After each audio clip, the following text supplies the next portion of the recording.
Well, hello again, everyone. This is Bob Mannery, and you're listening to Tom and Mike, AM in the PM, only on A2D Radio. Tom and Mike, these guys are fucking awesome. But their side piece, Greg, that guy is a goddamn problem.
Well, hello again, everyone. This is Bob Mannery, and you're listening to Tom and Mike, AM in the PM, only on A2D Radio. Tom and Mike, these guys are fucking awesome.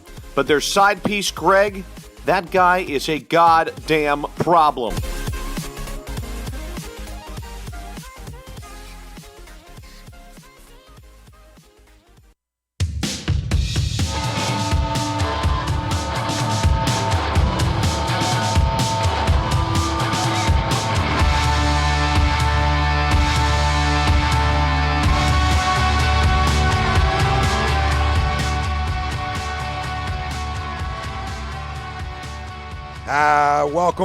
Welcome. This is Tom, Mike, AM in the PM. A2DRadio.com. We're live from the BMW of Atlantic City Studios, BMW of Atlantic City. We're off exit 17 of the Parkway. Find them online, BMW of Atlantic City.com. Every Wednesday night, that we're brought to you by our certified public accountant at Hoskins. So if we have time later on, we'll get into that. I had a Reese and JP sighting at the Sixers game Saturday night. They were there. They had the personalized jerseys on. They were literally ringing the bell. Yeah. Ringing the bell. Ringing the bell. In fact, I mean, they were from me to Pove away, where I had some interaction. Listen, I would have went up and did a lot. I mean, that's why you get divorced. Gave him the Reese, and he looked over, and I went 40 this year. That was similar to me saying peace. I was asking for 40. I don't know if he has it to give out. I was like, right, can we get 40 more? I think Peace can do it. Time? I think Peace can do it. Sixers lose a tough one at home to the Suns. How do they rebound tomorrow night? The Lakers, we'll talk about that later on the show. College football playoffs. Did they get it right? And screw it if they didn't. It's like, I love it. Cool. Now we got to talk about how do we get to 8. Yeah. We'll talk about that later on in the show as well. But listen, it's Heavy Eagles. We got tons of questions for you. But our poll question, the most important, reflecting back, and then we'll get forward to Rams, Eagles, Goff, Wentz, 1, 2, all the stuff. Very similar teams, too. We'll get into where they're going to play the game. Where is there a brush fire outside of the stadium? I said burn the Coliseum down in the video the other day. I really didn't mean. Not literally. I didn't literally mean burn it down. But our poll question brought to you by Scanzano Sports. Find them on the web, scanzanosports.com. Where do you place the most blame for Sunday's loss to Seattle? Carson Christ? Carson? Defense? Doug? O-line? Let us know. Facebook, Twitter, Instagram, YouTube. A2D Radio is where you can find us. We'll be answering your questions, comments, everything. Hit the chat board and let's roll. Mr. Mataraki, who's to put the most blame on for Sunday's loss? And keep in mind, people, we're 10-2, but go ahead. The most blame, I'm putting it on the quarterback. For the sole reason that in the first half, if he hits a wide open Nelson Aguilar, Nelson basically walks into the end zone, which completely changes the complexion of the game in the first half. And in the second half, if you have better ball security, you don't fumble at the 1 yard line and have the ball go out the back of the end zone for a touchback and a turnover, which then at that point in the game would have made it, I believe it would have tied the game actually if they punch it in there. So there is plenty of blame to go around for Sunday, but if you're asking me who I put it on the most, I'm putting it on 11.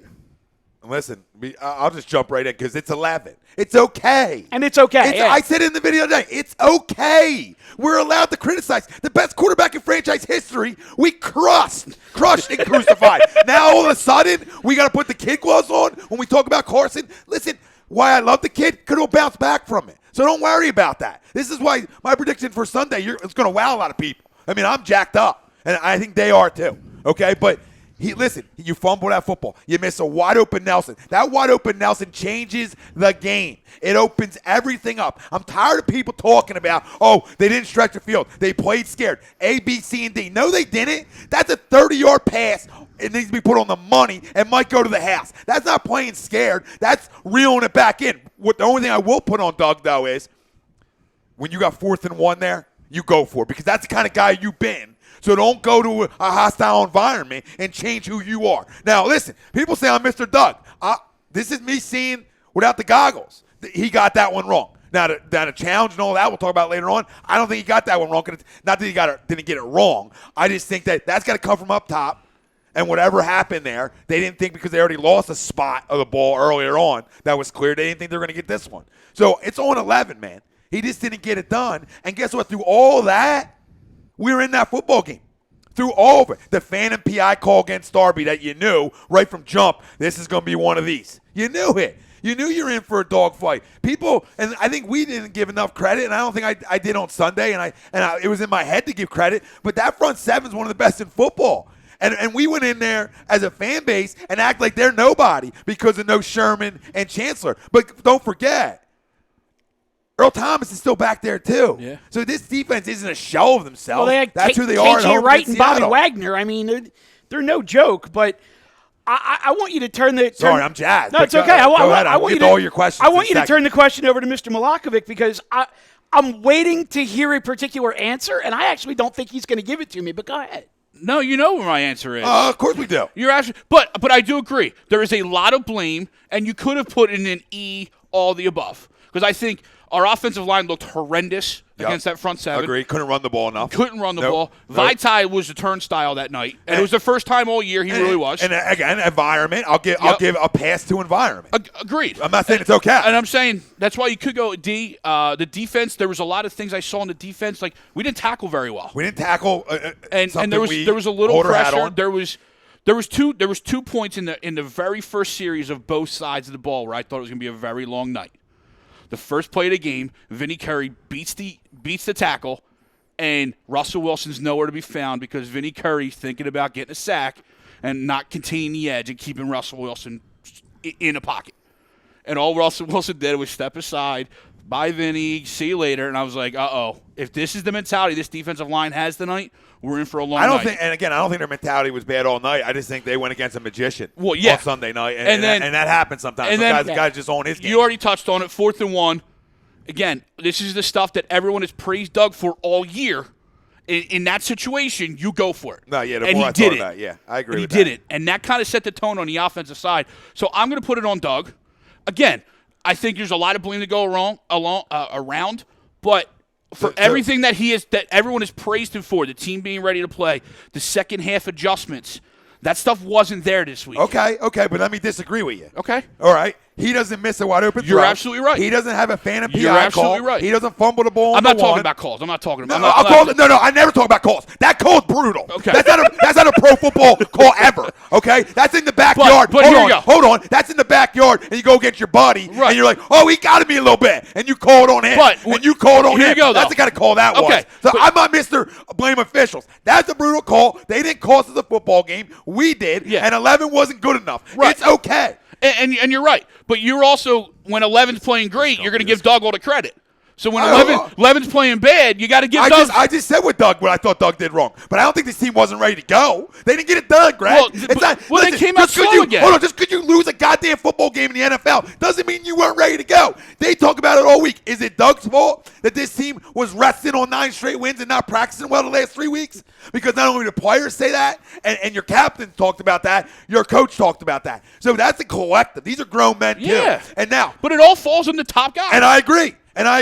But we got it done playing against teams that weren't as good as us, and we were able to flick the switch like we talked about. Yes. Now, how do you respond? But, okay, you're going to put it on Doug. We're going to put it on 11 because we're rational guys. And I'm not. Yeah, that's absolutely. And let's go to the board. This is actually the most rational Doug versus Carson discussion you guys have had in like 2 months. And it is because he's not off base by saying it's up to him for them to practice better. There's no blind rage on Doug tonight. But it's hard though when you have a young football team and you win 9 in a row. It's tough, and this is why you never say you won a loss, but it's okay. Sure. Because I'm not calling for his head. No. Let's not be real. I'm not calling for his head. Sometimes you got to regroup and get smacked in the mouth and say, okay, well we didn't think about what led us to this. Yes. We weren't going hard enough, and this can get you refocused. I'll tell you from my perspective. I mean, you called it last week. You actually sat here and you said, I hope I'm wrong,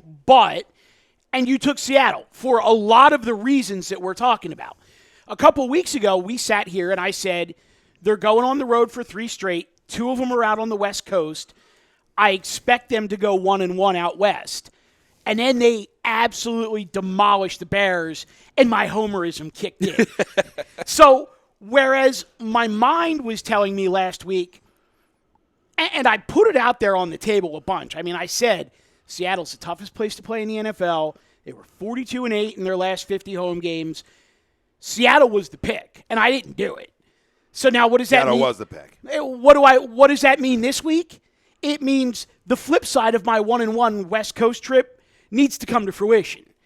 And we'll talk about that later on. Yeah, we'll talk about that later on. I got a question for you. Comments are rolling. Yeah, they're rolling. And let's get to I'll get to the book, and you get to the YouTube, and we'll rock it around. Mandingo, Ray, what up, Mandingo? I don't know what the ask or say. Star. He goes, I don't know what the ask or say, but I have to say Carson and Mandingo. You're right, brother. Right. You're right, Justin Green. Don't blame anybody. Bounces weren't going our way. All right. I'm not against that one. Sean Spielman. Well, you can just do anybody or all. You know what I mean? Yeah. In that sense. And that's fine. And Sean Spielman. Because you also make your own bounces at that point, too. No, you do. And we didn't get we didn't create our bounces. Yeah. Spielman, Wentz is the number one to blame. Chris Lyons, what's up, fellas? Chris. Hey, Mike, how was the cotillion? It was actually, I haven't seen cotillion in a while, that word. It was actually a confirmation, but that's okay. That's fine. All the same. And he says, hell yeah, go for it on 4th and 1. Yep. Agree. That's what they did to me on this show. You wear a nice dress shirt, and all of a sudden you're going to a fucking high school dance. You know what? That was Wilson. I'm perfectly okay with that. Matthew Curley, it's Wednesday. On to the Rams. Who are your 2-point favorite? Who are a 2-point favorite? Sorry. The Rams are a 2-point favorite. Which has flipped, because I did the research after we talked about that online. Birds opened as a 3-point favorite. And that thing has gone up, down at least 3 times since Sunday night. And it's now... Because you have mirror images. Yeah. You have mirror images of each other right now. And if the Rams are a 2-point favorite, we know what that means. It's basically a pick 'em because they get 2 points just for being at home. Oh, of course. And so, I think it's like 3, too, is what they really say if you get deep into it. Spielman, Curly, shut up. You got your Raider boner out because barely beat Geno Smith. Carr, a flash in the pan. Love it. You two go get each other. Chew each other up. Ralphie D, for the blame, it goes to the QB himself, Carson. Got to make those throws and cover the ball at the goal line. Ralphie, smart thinking. And I didn't think you were smart all night on the fence. I thought you would know where literally had you're drinking green Kool-Aid all night together, kumbaya and cheering that no team was good and no team was good but us. I felt like all night. Just because the Saints were better than the Vikings, I completely disagree with that. Do me a favor. Roll through there real quick and see if you get a comment from Chris D'Amico. Might be early. Might be number 1. I might have to refresh it. But go ahead. Go into some tubes. Because I want to crush that guy, but we'll get to that. Oh, yeah. I'll hammer away. All right. So Bleeding Green. Hey, fellas. How's it going tonight? What up, BG? TTB Ballin chiming in as usual. Expecting to hear Fultz report tomorrow or Friday, as are we. Yeah. He says it's Wentz, no doubt. Pootie Tang, what up, guys? What's up? Pootie. TTP says Wentz took at least 2 touchdowns off the board. I agree. William Whitsett, Wentz and the refs are why we lost. Todd Womack, what up, Todd? Todd. Carson says, Todd, hey. Carson, he let Seattle get to his head. TTP says he'll go kill a couple deer and be right back at it against the Rams. Probably did. Might have started the fire. I mean, you don't know. Redhead. Pootie says Wentz is going ram hunting this week. Oh, I agree, Poot. Bleeding Green. I just hope Big V is going to settle down because if he continues to play like that, it's going to be a problem. Yeah, he also doesn't have bookends like that. Right. I mean, I don't know who we got this weekend, who's their left end. I got to look into that. Yeah, now here we go. TTP says the Jeffrey hold was a killer too. That's first and goal from the 3. The 1. Well, yeah. It was like the 1 or the 2. Yeah, in that area. Yeah. Instead, it turns into a 1st and 12. Pound it in, you get a touchdown instead of just a field goal. It was worse than that, Pootie. It was 1st and freaking 9 from the 12. You went back to the 12, but it was 1st and 9 from the 12. You're like, what the hell is this? Some good debate in the YouTube chat, though. Bleeding Green says, the problem's in order, in my opinion. Doug's game plan and in-game decisions, Wentz, and the officials. TTP counters and says, Doug didn't coach his best game, but I don't think his calls were that bad. Me either. I can't say we weren't in position to score on multiple occasions and just didn't convert. Yeah. David Roska chimes in. Oh, Mr. And we knew it was coming. Mr. LA. By the way, is he safe, by the way? In all seriousness, is he safe? Actually, yeah, David, no, he's in Arizona. I think. Oh, okay. Yeah, let us know what's going on out there. But David says Rams, 10-3. Hey, David, love you. Nah, brother. I gave a double. And then we got some Sixers chat going on up in here as well. Oh, we got 10-9-8 later. We'll Yep. talk. Dwayne Aldridge, what's up? A2D Radio. What's up, Dwayne? What's up, Dwayne? And then Khalid Vaitai is trash. I hope he drafted a left tackle in the first round. Well, yeah, I'm right with you. I'm not going to say trash, but, Maybe recycle. listen, there's no excuses when you're a professional athlete. That's a tough environment to go to. There's no doubt. A young team, it's actually good to go taste that environment for the second time now. It's their second time tasting that environment because weren't they there last year? They were there last year. Yeah. Yeah, so it's their second time in 2 years tasting that environment. You would expect from year 1 to year 2 they would compete better, and they did, essentially, from year 1 to year 2. Last year, I didn't think they were in that game. No, they at were all. never in that game. Even throughout this game, as it got to, 17-3, the largest at one point? Yeah, because stretches. the lateral happened at 17-10. Yeah. Well, Yeah. I mean, I even threw up the forward pass. in the beginning of the fourth quarter. Well, we weren't stopping them then. Yeah, anyway. but I mean, you're going into the fourth and it's 17-10, and I even threw up and I said everyone says Carson doesn't have a signature win. This is it. Yeah. Like I was convinced. Like Here it comes. Beginning of the fourth, I was like, this is it. Right. Well, I'm like, if they haven't gotten blown out by this point with as shitty as they played for 3 quarters. I actually thought there was every chance, like the switch was going to flip. Well, you've been prone to think that. Yeah. And I think we all have. You're right. The second half of the Dallas game, they went in, and then Doug made his adjustments, Yep. and the team came out like gangbusters. It just, you're right. You're sitting there waiting for it, and it just never happened. Right. And hey, it's one game. Did you find it's the all good. Chris D'Amico thing yet? No, If not, I It was early. can paraphrase it. All right, I got Brian Barry right now, and then we'll reach Chris D'Amico. ahead. We have to stop blaming the game. We win as a team. We lose as a team. Doug is the man. It's December. We got Wilson. It's nothing new. Wilson gets hot at this time of the month. Fuck, learn from that loss and move on. Go Eagles. I agree with you, I like Brian. it. I really do. I don't have any issue with anything you said right there. Why people don't think that Russell Wilson is a top 5 quarterback in this league, I have no idea. If he's not showing you this year, like other years, I was more of like, I don't know. But seeing what he did yesterday with 0 run game essentially, and his ability to be a magician in the pocket, he's so hard to handle. I mean, I didn't think there was a better defense to go in there to see him than this one. He was running for his life most of the game too, and he wasn't because the kept Eagles making- pass you don't rush was realize all it over him. until they throw those stats up, and you're like, holy shit. Right. Like, he is a legit MVP candidate right now. No question. Because if he goes down, that team is done. Oh no. Oh, he's There's no. It's not. You can't even debate that. No, he's bigger than. It's not even a question. He'd be the biggest loss on that football team. Yeah. I mean, it's not. I don't think that's even up for debate. He's bigger than Sherman. He's bigger than Chancellor. He's bigger than anybody on the defense side of the football. But guess what? The one guy you could say who's actually not hurt that you could say, well, that's the other guy that they can't afford to lose is Bobby Wagner. Oh, yeah. I mean, that's their football team. It's based on 2 stud pups, and the one's the best middle linebacker in all of football. And guess what? It ain't even close. No. It's not. Well, and we tossed it out there last week in the Twitter poll question. We said, who are you most concerned about? And Bobby Wagner was one of the options. We didn't overlook him. No, Jimmy, Bobby, we didn't overlook him. And same thing with Earl. Yeah. You had the defensive line wrecking havoc, Bobby Wagner wrecking havoc, and you had Earl on the backside. Now I do agree. At some point, we didn't stretch the field as often as we have in the past. Right. And maybe that, I don't know what that was, but when you talk about leading up to the week, everything was burn Byron. Yeah. We just never did. Right. And maybe that was part of the pressure. Nelson did. Maybe, and we missed him, and you're right, it happens. Maybe that's part of the pressure. Michael Bennett getting up as often as he did in Carson's face, and maybe we went to a little bit more, quick hitters that just didn't turn into anything big time like they have in the past. Well, and addressing that too, the quick hitters, absolutely. I feel like the Zach Ertz injury probably took some of that away. Although, I have all the confidence in the world in Brent Selleck and Trey Burton. In fact, I think Trey Burton might be the best number 3 tight end in the NFL. To be quite honest with you. So number 3, yeah, that's what I mean. Yeah, he is. Realistically, he's our number 3. He could start on 20 other teams. Yeah, nobody has like number 3 just like laying around. Yeah. So, I completely agree.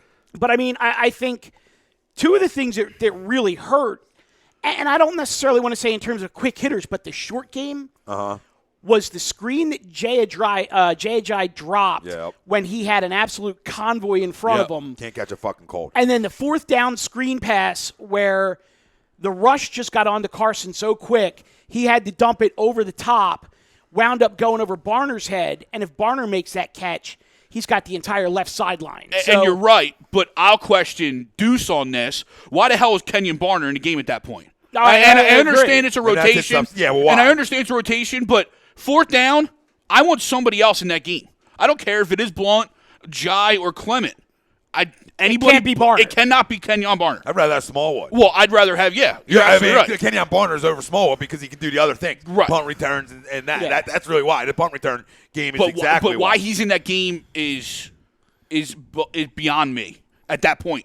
Yeah, so let me ask you a question. Another guy who concerned, and they put him in tough spots, was Michael Kendricks. Him and McKissick was a big matchup to watch. You touched on that last week, too. And were they going to keep him from one-on-ones with McKissick, a guy who's a former wideout? Were they going to keep him from one-on-ones? They weren't able to the whole game. I mean, it was moving parts. When you go back and watch it, them parts were moving for Seattle to try to set it up where they get him one-on-one. And they took the whole game to the 4th quarter for finally they got their matchup. And expose him. Yeah. Expose him. Nobody's covering. No linebacker in the league's covering that. Right. I mean, and Greg, you're right. I mean, we did touch on that last week, and I try not to armchair the defense because I feel like there's a lot more that goes into defense than I think I think there's more that goes into defensive rotations than we realize, and I think just the nature of the game and coverage and stuff, you can pick apart an offense a lot more than you can a defense. But I think one of the things that they could have done that maybe they take something from this should they wind up facing Seattle again later on is they could have gone to a dime package every time McKissick was in the game and matched Corey Graham up on him. And if they run the ball, so what? They run the ball. But you're not going to get beat on wheel routes by your wide receiver turned running back if he's got a corner on him.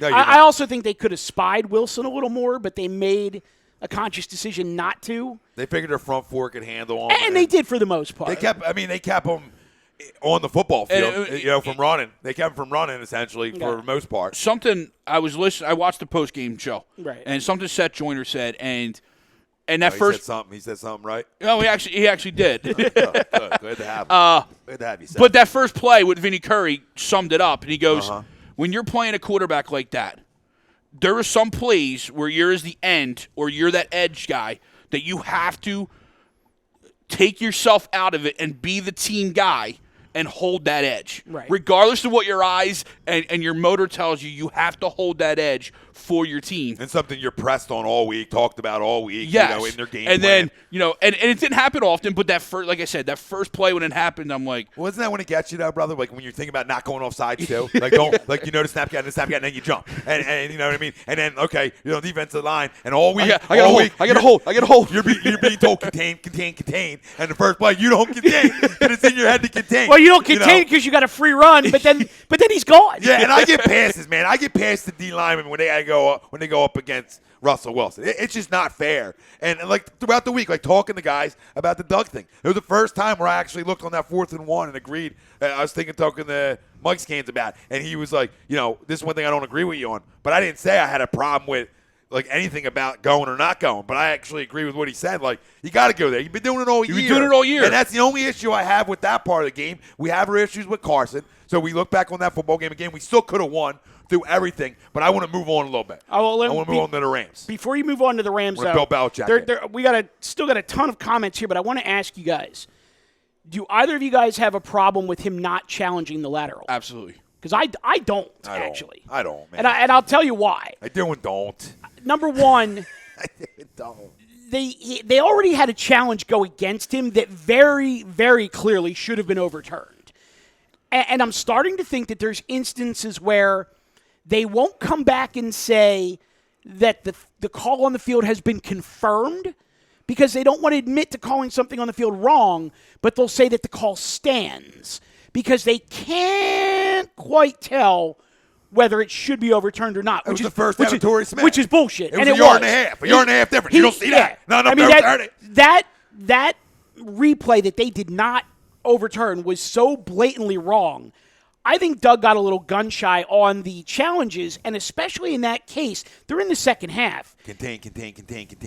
Well, yeah. No, but my point is, something gets in your head up there, and now you're reluctant to toss again. And if and you have to think he's also thinking, if I throw this flag and I don't get it, I'm going to burn a timeout that I could need down the road. They're already running up to the line, so you know what? I just got to have faith in my defense that they're going to get a stop here. And let me tell you something before we move on to the Rams. I was more upset about losing this football game because I cared what everybody else thought. I everybody, you haven't played nobody, all the narratives that were thrown around. I was more worried about, I want to get this game to shove it. But, guess what? I love how all of a sudden it's not a good football team now. Ew. We actually have breaking news out of Seattle, and this is the world we live in these days, gentlemen. Seahawks have accepted Warren Moon's request for a leave of absence from their radio broadcast team as he is being sued by a coworker for sexual harassment. Unbelievable. Here we go. Nothing but coffee. That's all you got to do up there. But I do have an issue because go ahead. You challenged the first one and you didn't get it. Whether it was – and I think the spot challenges are so tough to overturn unless they are – and this, I thought it was blatant as well. It was blatant, I thought it was, but you already threw it. You lost the one timeout. That was such a pivotal play because you were still only a touchdown down. You were such a pivotal play. I mean, just think of it from a physics standpoint. If you're running at whatever speed and you throw the ball sideways, it's going to go forward just on the ball traveling alone. What are you, Neil deGrasse Tyson up in here all of a sudden? Regardless of how fast or slow you're running, and, Mike James came up and got it, right. And it was to me, it was blatantly forward. But I think it was such a big part of the game that I understand the timeouts thing. You had already mismanaged the first challenge, or you missed the first challenge. I'm not going to say mismanaged, but you took the shot on the first challenge. You got to take the shot on the second challenge because it was such a big part of the game. All right. I mean, listen, we're going to agree, disagree on the challenge. Of course you are. And we can we can talk about it all fucking day. I want to go to the fucking Rams. Your logic is sound. I think it's just a matter of how much you want to crush Doug on that, and it's fine. Bill Belichick is. I want to move on to the fucking Rams. You know what I mean? I talked about a loss for 35 minutes. We dissected everything. We put it out on the table. He asked the question. I know he asked the question. But I felt like your answer kept going because every chance you get to nail a little something. Yeah, on because for 9 weeks you had to sit here and nail me. And now I'm going to sit here and nail you a little bit. Once the show, I just asked you if your feelings have changed. All right? No. 9-7? No. I just asked you if your feelings changed. That's all. All right. They still have not. I gotta take a couple of these before we move on, though. Take a couple. This is great. I mean, this is. I forgot he asked the, you the, the question. the YouTube chat is ridiculous right now. I mean, this is cruising. Bleeding Green, Carson's first bad game all season. He'll bounce back just fine. Todd Womack, do you guys feel Nelson was definitely on the redemption mode during this game? Yes, absolutely. Pootie Tang, fault goes to Carson, mainly for a bad play. Little to Doug for a conservative first half. Russell Wilson for being a fucking beast. Yep. Yep, pretty much. Pootie says Nelson balled out. He did. Todd Womack, I definitely thought the switch was going to flip.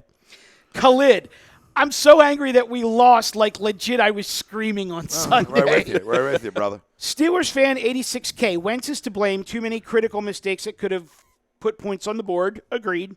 Fair assessment. Smart Steelers fan. That was an extreme Bleeding Green. That was an extremely rough no challenge. It was third down. We had just scored, bringing it to within 10. If he challenged that, it could have been a totally different outcome. Though I think the loss got them. I assume that's the loss of the first challenge. Loss. Bleeding Green also says loss refocused them, which could be a great thing. Oh yeah, that's what we talked about earlier. Talking about Russell, when he can keep a play alive for 10 seconds by running around like a jackrabbit. Yeah, 60 on Sanders aren't covering nobody. and launch a pass across the field, there's not much any defense can do. But remember when you don't take Prime's call? What Yeah. I said last Hey. week. Yeah, what you did I did. say last You Wednesday? did. You don't want to take fucking Prime's call. This is bad karma. You take Goat's phone calls. Okay? Khalid says Lane Johnson did a hell of a job. That's did. right tackle in football. You did, Khalid. Here we go. Pootie Tang says no more Ajayi screens. Todd Womack agrees with you guys. Should have been Clement on the screen. Carson Zeman, go Seahawks. Hey, thanks for chiming in, buddy. Yeah. And it's just rolling. Let's. I got some Facebook over here. All right. Darius Tankersley. I love my Eagles regardless. Super Bowl baby. Love it. Michael DeAndre was a sloppy game. Lots of mistakes, but shit happens. On to the Rams. We're moving there. Moving. Steve Franks. I think the Eagles defense handled the Rams and then give the offense that comfort level that they've had the rest of the whole season pretty much. Michael DeAndre, Eagles will make a statement this game. We got this. Steve Franks, 28-17 Birds, and Michael DeAndre, Eagles got this. So we'll keep answering all your questions. Chime in, scores, player of the game. Give us all that. Chance to win a little Visa gift card, but you got to screenshot them, boys. Screenshot that I tell you shit. this all week. I tell you this all week, but I got a couple questions moving in to the Rams game. But before I even get there, the main one, there's 0-2 on the West. Where are you? We talked about this Sunday morning before the game even started. I stuck by no. I'm not gonna overreact at 10-3 because you can still rebound.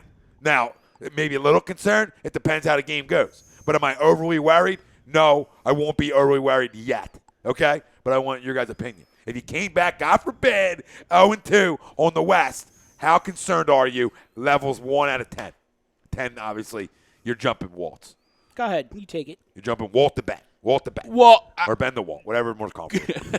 Going based off this first game, I would agree with you the first last on Sunday that if we came back 0-2 and we competed, we played well, and we just didn't get that final thing. I probably would have been with you, probably like a 3 or 4.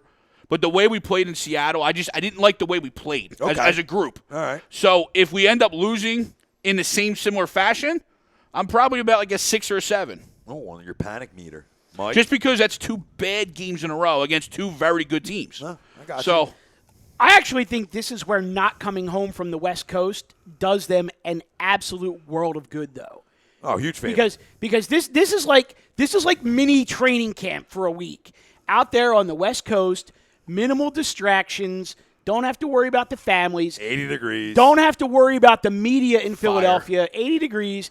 The wildfires are affecting the opponent and not them. They're hanging out in Mike Trout's home. Yeah, they got Mike Trout bobbleheads today, by the way. Angel Stadium. I mean, it's great, but my level. That means he's coming to Philly now. Let's trade him right now. I know. Who do I have to drive to the airport? Do the deal, Gabe. Come on, Gabe. Show him your six-pack. Anyway, sorry, Mike. Sorry, Gabe. I said sorry, Gabe. Sorry, Gabe. I'm gonna caveat your question a little bit. If they go 0-2 on the West Coast and they come back, am I worried? No, I am concerned. If they then come back and they go up to New York and they shit the bed in New York and either lose or win but just scrape by, then the concern goes to worry. So I'm going to say 4. Okay. Hey, I'm gonna go because Vinny said something, and I want to answer this, and I want to tell you why I'm not concerned. Okay, Vinny. First, Jason Grasol. If the Eagles get the same amount of pressure on Goff as they did on Wilson, they will maul him. He can't evade the way Wilson can. Even if they lose, they can still go 13-3. Agreed, Jason. Completely agree. Michael DeAndre got the hookup with Trout. They definitely did. Now, Vinny, if they lose, I'll be very concerned. Vinny Madison's saying. StreamSmart.com. Get Vinny, drop the promo, HD promo, get yourself Stream Smart, NBA, NFL, all the freaking games, everything. If they lose, I'm very concerned. I'll be at a 7 or 8. Home field most likely gone, and that's the key to Minneapolis. But I'm going to tell you why I wouldn't be. Okay. I'm listening. Couple things. One, adversity. Adversity is a good thing sometimes. Sure. Okay? Second thing. Is this like a big pundit moment coming out? It is. When you break a curse, when you break a goddamn streak, and pay attention, please, people. Pay attention because there's been books on it throughout our lives watching sports on how they end, okay? Chicago was the cream of the crop all baseball season. Played a little sloppy last year at the tail end. Did they not? Yes, they did, okay? Got into the playoffs, got it done, got in the World Series, and we're down 3-1. It was over. It was over, and they win that series. End of a curse. Boston Red Sox. Were you concerned down 3-0, Red Sox fans, in the ALCS? Hell yeah, your pressure meter was 15 out of 10. But how does the curse end? When you least expect it a little bit. Miraculous comeback. When you least expect it a little bit. So I look at it like this. I don't expect my road as a fan to Minneapolis to be smooth goddamn sailing. That's too easy to end the curse, people. You think all of what we've been through is going to end on a 15-1 goddamn run, and you roll everybody in the playoffs, and it's kumbaya on broad? That's not how that's going to work. We're from Philly. This is what happens. I agree with you. So listen, will I be about a 5? Yeah, of course. I mean, you can't just overlook it. But I'm trying to think deeper about it, and it all ends in mysterious ways. This team's going to the goddamn Super Bowl this year, and this team's going to go to L.A., and it's going to get cute on Sunday when we give out predictions. It's going to get cute. All right, I haven't gave a stone cold nails lock of the week yet, and it's coming. I mean, I'm talking houses and mortgages. That's how good I'm feeling about it. Well, here's the thing. While you're on that topic, because the Chris D'Amico comment that I wanted to get back to, and I'll paraphrase it, basically said that the Eagles are frauds, and the only reason that their record is as good as it is because they haven't played anyone yet. Yeah. So we're going back to that. I think you said it like 7 times today. Yeah, we're going back to that stupid narrative of the Eagles haven't played anybody. So again, Chris, for the uninformed, they don't make the fucking schedule, okay? You play who's on your schedule. And before the season, the Eagles are going to suck. Their schedule's too hard. They're going to be 7-9, 6-10 at best. Yep. No, I'm just saying it's proof. And then this bullshit that comes out where it lists every team and what their record is and gives the overall winning percentage of the opponents. Well, guess what? One of those losses for 10 of those opponents, well, 9 if you count the Redskins because we whooped their asses twice, is from us. And what was the record when we played them? So look at the New England Patriots. Like, the AFC East is like the Patriots and 3 Division II schools. Listen, but nobody bitches and moans about their schedule. Strength of schedule. Listen, I said it on the video the other day. You ain't playing Louisiana Monroe on the first game of the college football season. You know what I mean? It's not. You're not Alabama and big time D1 schools. Playing cupcakes early to fuck on. They get your wins up and get ready to go. So stop it with that shit. You're playing the 32 best teams in the goddamn world. 30 on them 32 teams are the best athletes in the world in their sport. This isn't a joke. That's why the NFL is an ebb and flow all the time, and why you see teams that shouldn't beat teams, and people lose a lot of money. Any given Sunday, because there's talent on every goddamn football team. You're not playing guys who shouldn't be playing D1 football when you're D1 power. God damn it. So stop with telling us that they didn't play anybody. It makes zero sense. It makes you sound like a hater and a troll, and it ruins your credibility. It's as similar as a Cowboys fan telling you how many goddamn rings they have. You lose credibility because I ain't back then. We ain't going back there. You know what I mean? And they both tie into each other. It's stupid. Just tell me you don't like them. Tell me something you don't like about this football team instead of telling me they didn't play nobody. Because that Giants game, the Giants were healthy, Batty. That's a huge goddamn win. Carolina was healthy. Huge win.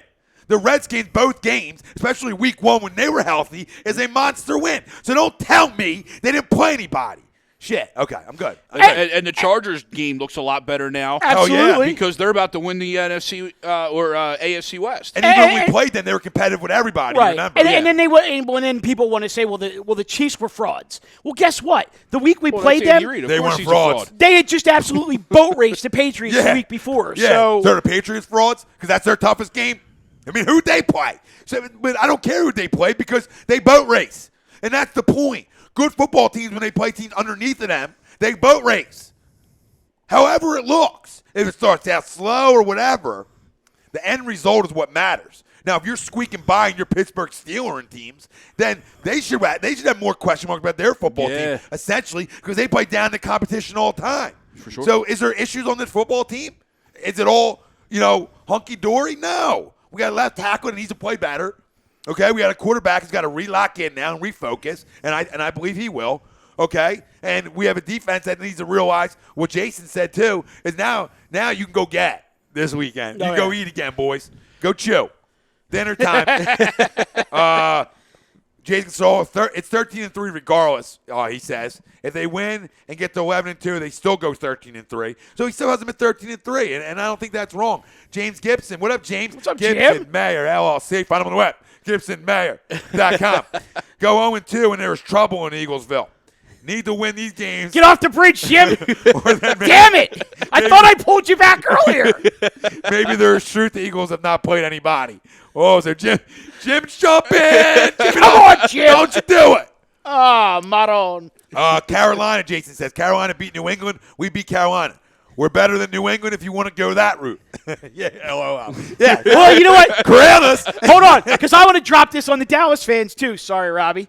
Eagles beat San Diego. Eagles beat the Chargers. Chargers beat the Cowboys. The transitive property of equality. Eagles are better than the Cowboys. Done. And Eagles beat the Cowboys. Yeah. If you want to throw that in too. Yeah. Rob, that's not a shot. That's referring to someone I got into it with on social media after the Eagles lost, who comes out and says, "Well, Dak won this week." And Okay, that's what I said. I'm like, and a team is not good enough. That's who they beat. They beat a team that's just not good enough. Too many injuries and too much on Kirk Cousins. Honestly, that's who they beat. His narrative was, well, Dak beat Cousins and Cousins beat Wilson, so he threw for 100 fucking yards. I know. 100 yards. He ruined my fantasy. I know this. Yeah, me too. But before we crown, I got questions concerning the Rams game. Okay. Michael DeAndrea. I hope the Eagles run all over the Rams. Brian Attard, what up, Bri? What's up, Brian? Cowboys beat the Chiefs, and he winks. So they did. And then we beat the Cowboys, which would make us better than the Chiefs. You know the Chiefs beat us? Is that how that's? I don't know. I can't keep up. Questions? Again, any given Sunday. It's ebb and flow, the NFL. I don't buy in. I don't buy into crazy stuff. I buy into what's your record right now? What's the eyes told me through 12 weeks? It's a damn good football team.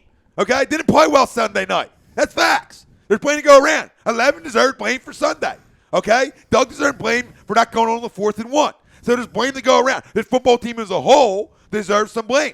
Sure. Running backs, O-line, didn't get it done.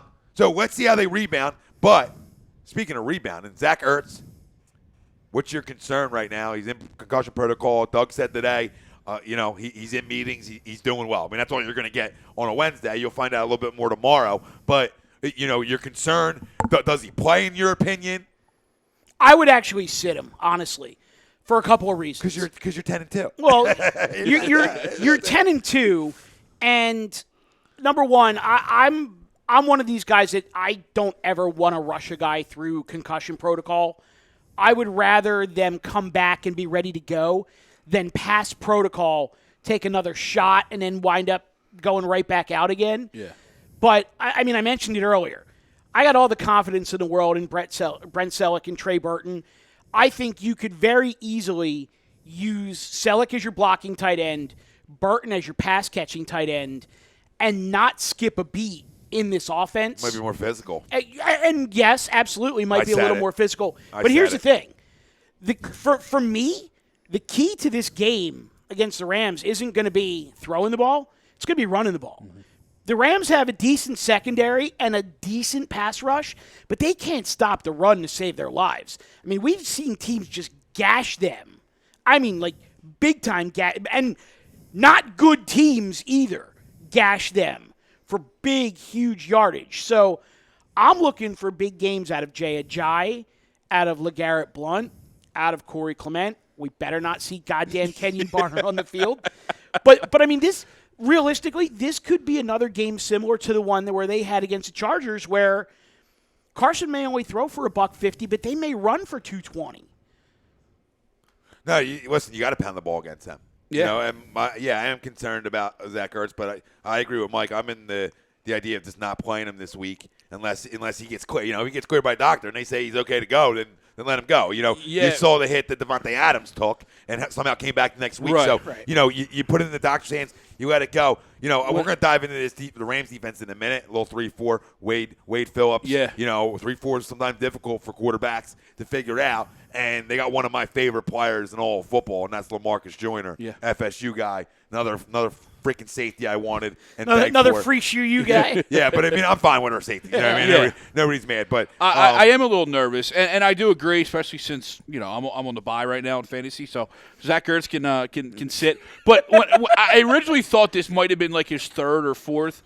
It's only his second concussion, so it doesn't concern me that much if he does get cleared and then does end up playing. But I do agree. I think we're in a good spot.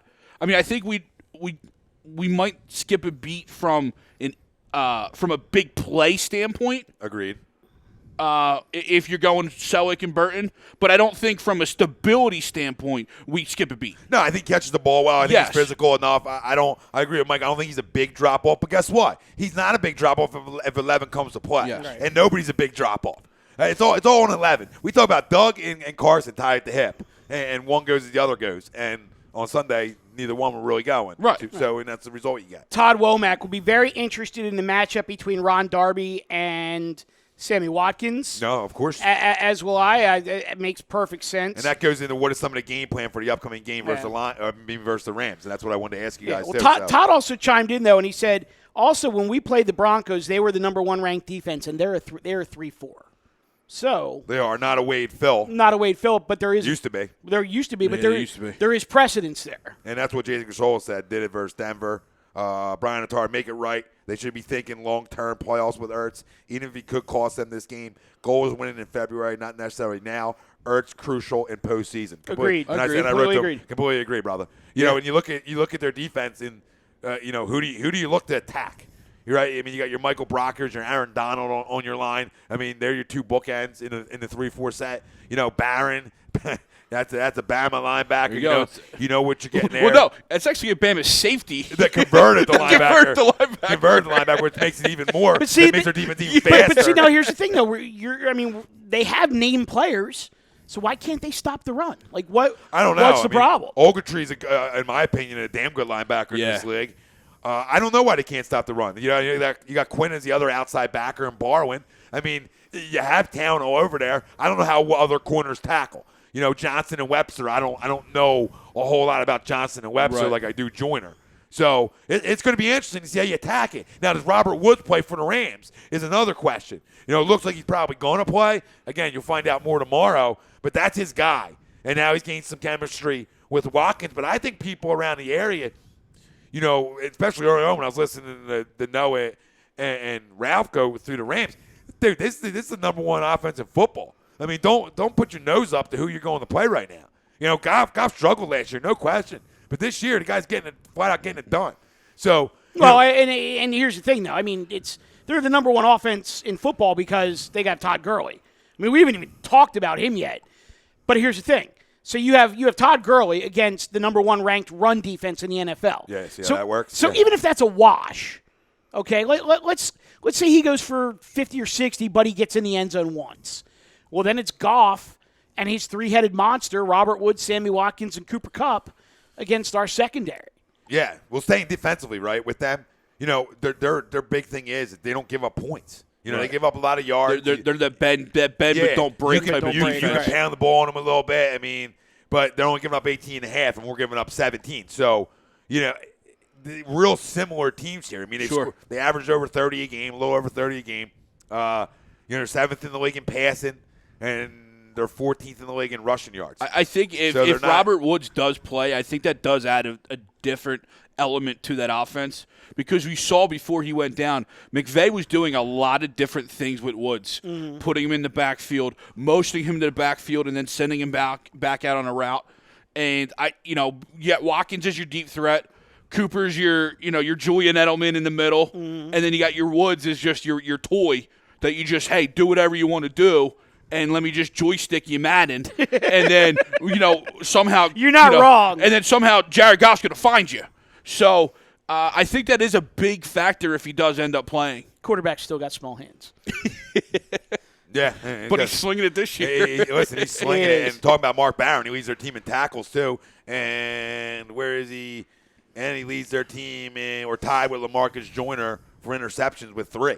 So, I mean, 2 playmakers you got to look out for on the defense side of the football. And that's where I agree with Mike. This is where the three-headed monster comes into play. This is the kind of game where you want to hold the football long. You want to have long drives, sort of like you did on the one drive in Seattle. You want to sustain drives, stay on the football field, stay on third downs. All the things that led to success early on are the things you're looking for. Can you run the ball against this defense and get in the end zone? And that's what didn't happen again, not to go back, but again, Carson was in the 40 pass attempt range.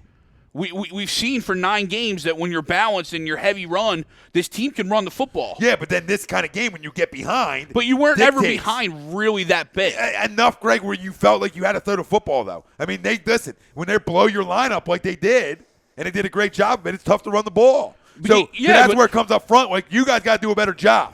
And especially against a front 4 like this. Well, and that's what I'm saying. We got away from front 5, really. We got away from what got us there, and what got us 9 in a row was by pounding the ball and then picking our spots. All right, so let me just run some names by you guys real quick, okay? Yeah, and then after you do this, let's roll a break, and we'll come back. So here's the names I want to run by you. Phillip Rivers, Melvin Gordon, Keenan Allen, Joey Bosa, Melvin Ingram, Desmond King, Denzel Perryman, Trevor Williams, Jason Verrett. I mean, Casey Hayward. Like, you guys see where I'm going here, right? Mm-hmm. I mean, I'm basically giving you all of the quote-unquote name players that we were supposed to be afraid of on the Chargers. Yeah, Keenan played that game, right? But Keenan torched us. Yeah, but it's one guy. Yeah, but I'm saying. But I'm talking about. I mean, this was early in the season when everybody still had all kinds of optimism, and obviously the Chargers have gotten themselves straightened out. But, I mean, Joey Bosa wasn't a factor. Melvin Ingram wasn't a factor. It ran for over 200 yards against that team. There's no reason that they can't do it again. And this is a mindset. It's a mentality that this fan base has to flip. Because this shit that's going on this week where people were just, oh, well, they have this guy on defense and this guy on defense and this guy on defense and this guy on defense, and we have no idea how we're going to move the ball. Well, guess what? We got Carson Wentz, Alshon Jeffrey, maybe Zach Ertz, and a 3-headed monster at running back. And Nelson Aguilar. Yeah, and Nelson Aguilar. Yeah. Like, why are our guys not as good as theirs ever? Because we panic, Mike, after a loss. Because it's fucking pessimistic. No, you got a goddamn good football team. It's 10-2. Don't be afraid to go out there and just play your game. You shouldn't be. You're 10-2. You had one loss over 10 weeks. You had one loss. It shouldn't change your confidence level on this team going in anywhere and beating anybody. But we talk about what travels, good defense, and running the football. What didn't travel in Seattle? Running the football, and good defense. That's what I'm saying. So, I was going to flip that to you. It's like, then why didn't we do it in Seattle? Well, we just listen. I'm gonna blame a little bit. I hate to blame a little bit on environment, but I'm going to give them a little credit. They're fighting for their lives, too. I know they are. I mean, you had a team that had to leave it all out there, and nobody believed that they could beat the Eagles. And when you get teams like that sometimes, especially a team like that has a winning culture, and they're not getting respect, sometimes you get an effort like that from them, where it's just like no matter what you do, it ain't your night. It's not going to be your night against them. Now see how this team, after a loss, comes back and responds. This is the game where you look at. I'm not looking at Seattle anymore. This is why I wanted to move on from, because that happened. Okay? It's going to happen. How do you rebound? This is going to tell you a lot about a football team. Oh, no question. It's going to tell you a lot about a football team. Even if they lose and it's tight, it's going to tell you how you respond. Okay? You're on the road, and you're playing a damn good football team. So nobody take nothing away. This is the second, third, or fourth best team in the NFC. All right? Any way you want to rank them. You know, I'm not ranking right now, but any way you want to rank them. I mean, this is the top, you could say top 4. Yeah. It could be one of some people's power rankings in your NFC. They got to clean up the penalties, too. Who, the Eagles? Yeah, they got to play a clean game. Well, we asked on Sunday, Mike, before the game, can you get away with 11 penalties and 3 turnovers again and win a football game? No. Right? And consensus, we all sat here and said, you ain't going to Seattle and doing that. Nope. And what happens? Too many penalties, like them or dislike them, all right, and turnovers in crucial spots. At the wrong spot. At the wrong spot. I think we only turned the football over once, right? But that was a big turnover. But I'm saying. no, you're right. Yeah. Right? Well, I'm not missing one, am I? He had the garbage time interception. But that means Byron. whatever. Oh, yeah, well, that was down. That was down. that was pretty fitting. That was down 2 scores. Yeah, oh, absolutely. Yeah, okay, you throw it up. Yeah, I'm going to throw it to the end zone. We'll see what happens. Yeah, nothing happened. I don't know what we were expecting. If we have time, like we talked about, we'll have time for college football playoffs when we come back. Sixers, 10-9-8 talk. Phil's, little Hexy and Haxy. Haxy. But we'll continue our Eagles talk. We'll be going Eagles, Rams, preview, predictions, players of the game. How do you dissect this football team? How do you dissect going in there and beating them? What do you got to do to beat them? We talk about running the football. You know, who's going to be the guys that you look at and say on the offense, defense side of football, these guys got to get it done Sunday for us to go in and win. What do you expect more from Doug this Sunday? Do you expect a little more aggression? I'm going to give you a little teaser. Oh, tease. I like a little touch. I think it's time for Doug to roll a blunt. Oh, Dougie's rolling. Uh-oh. And the J train is smoking. All this on the other side of Tom. Mike, AM. in the PM. HEDRadio.com. We'll be back. We're going to be leaving you on Insta. We'll be leaving you on Twitter. But come on over to the site, Facebook, YouTube. We're everywhere, baby. See you in a few. Yeah, brought to you by Gibson Mayer LLC, our certified public account. Make them yours. Find them on the web, GibsonMayer.com. And if you want to advertise and get a shitty read, let me know. We'll be right back.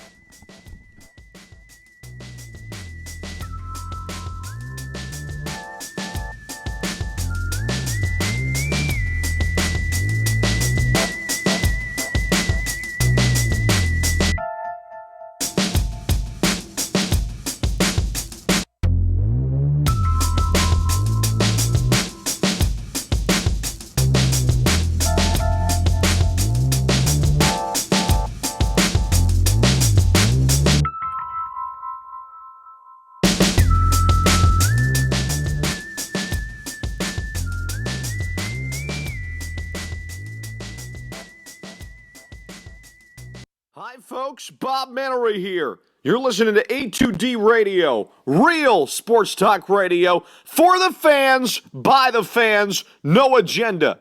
These guys are the best in the business. Hashtag it. No notes.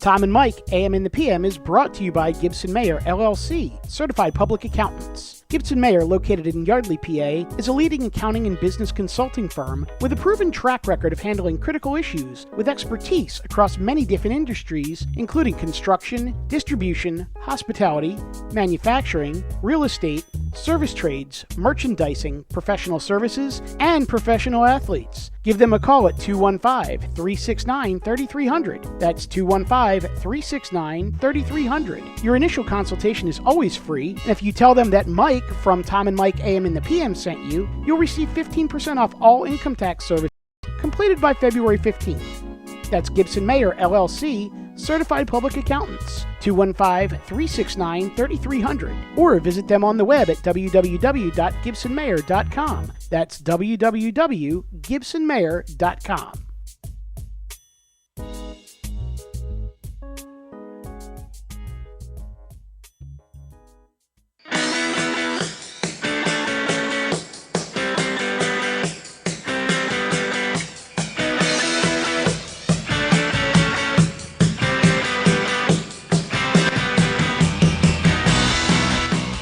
Hey, do you need to get your skills in shape, then contact the Scanzano Sports Center, located at 5 Carnegie Plaza in Cherry Hill, New Jersey. You can give them a call at 856-889-3434 or visit them on the web at www.scanzanosports.com. John Scanzano offers individual, semi-private, and team training lessons in hitting, pitching, catching, outfield, along with turf rentals. The Scanzano Sports Center is equipped with a 31,000 square foot indoor facility, 4 batting cages, and a 4,000 square foot strengthening and conditioning room. So what are you waiting for? Contact the Scanzano Sports Center today.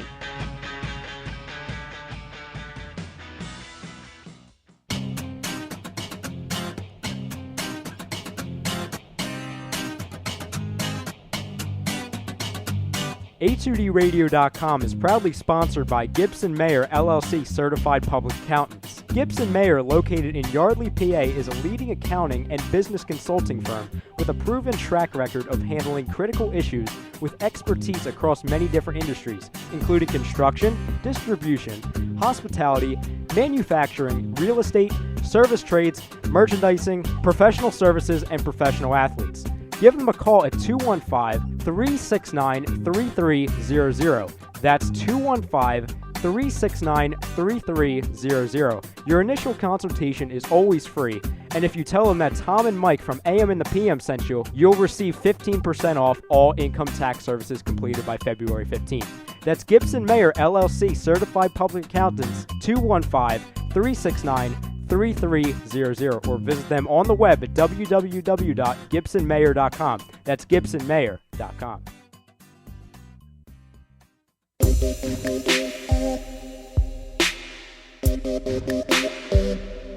Tom Arnone, Big Mikey Smalls, Tom, Mike, AM, in the PM, only on A2DRadio.com.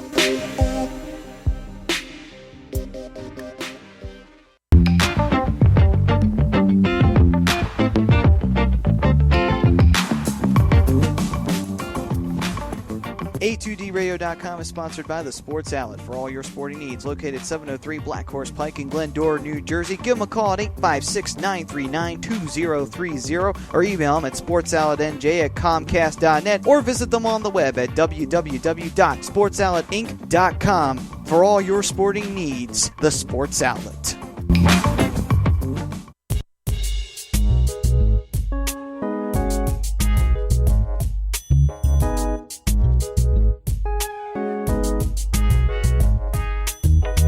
Tom and Mike, AM and the PM, is brought to you by Gibson Mayer, LLC, Certified Public Accountants. Gibson Mayer, located in Yardley, PA, is a leading accounting and business consulting firm with a proven track record of handling critical issues with expertise across many different industries, including construction, distribution, hospitality, manufacturing, real estate, service trades, merchandising, professional services, and professional athletes. Give them a call at 215-369-3300. That's 215-369-3300. Your initial consultation is always free, and if you tell them that Mike from Tom and Mike AM and the PM sent you, you'll receive 15% off all income tax services completed by February 15th. That's Gibson Mayer, LLC, Certified Public Accountants, 215-369-3300, or visit them on the web at www.gibsonmayer.com. That's www.gibsonmayer.com.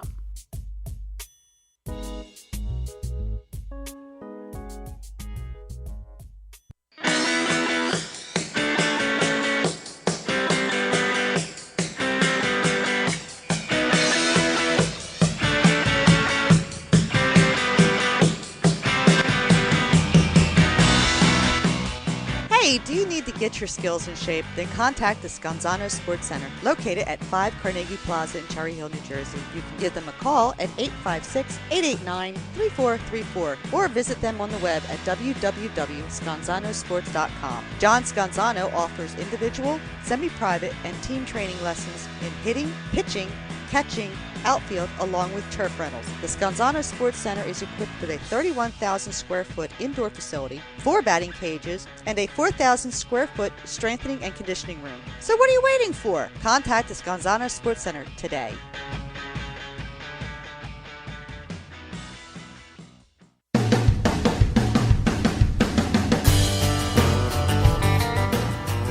You're listening to Tom and Mike, AM in the PM, on A2DRadio.com.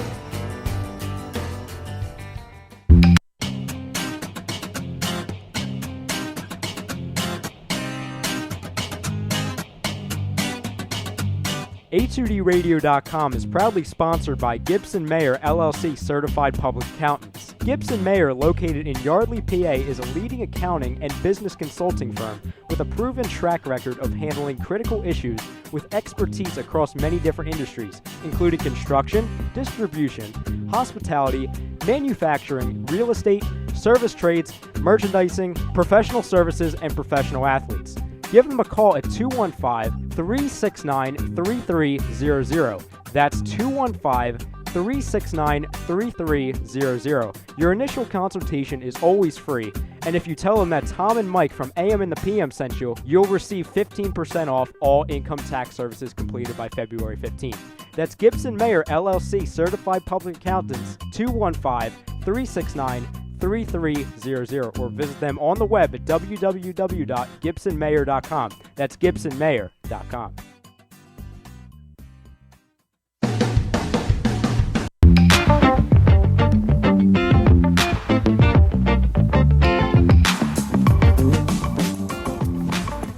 A2DRadio.com is sponsored by the Sports Outlet for all your sporting needs. Located 703 Black Horse Pike in Glendora, New Jersey. Give them a call at 856-939-2030 or email them at sportsoutletnj@comcast.net or visit them on the web at www.sportsoutletinc.com for all your sporting needs. The Sports Outlet.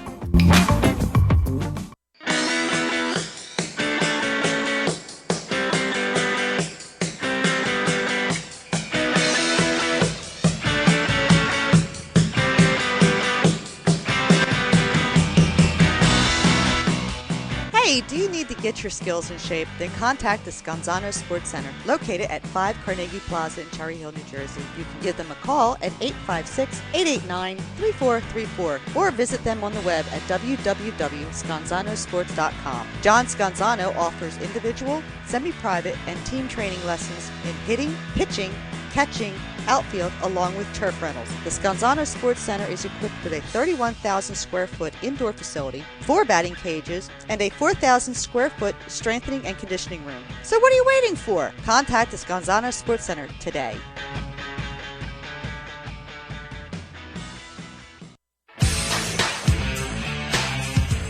You're listening to Tom and Mike, AM in the PM, here on A2DRadio.com.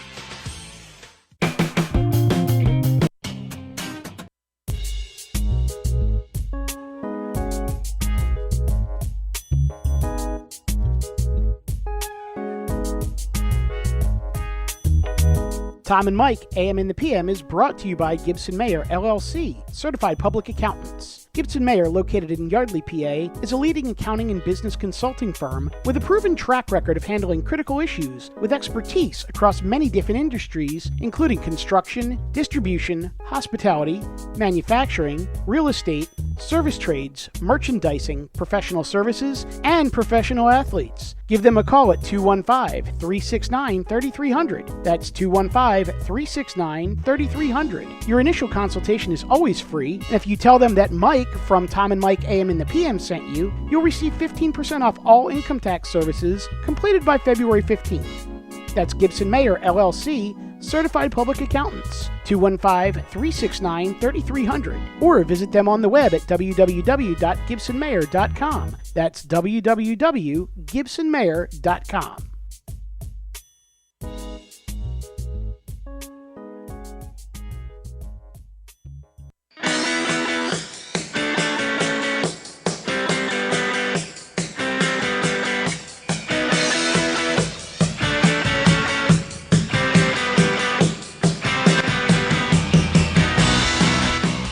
Hey, do you need to get your skills in shape? Then contact the Scanzano Sports Center, located at 5 Carnegie Plaza in Cherry Hill, New Jersey. You can give them a call at 856-889-3434 or visit them on the web at www.scanzanosports.com. John Scanzano offers individual, semi-private, and team training lessons in hitting, pitching, catching, outfield, along with turf rentals. The Scanzano Sports Center is equipped with a 31,000 square foot indoor facility, 4 batting cages, and a 4,000 square foot strengthening and conditioning room. So what are you waiting for? Contact the Scanzano Sports Center today.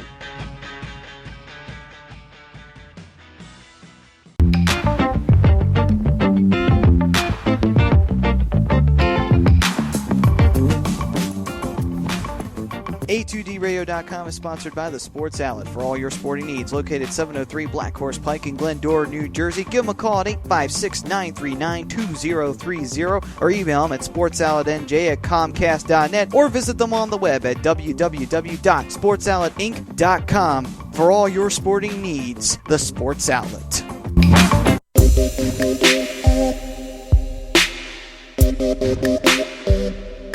Tom Arnone, Big Mikey Smalls, Tom, Mike, AM, in the PM, only on A2DRadio.com.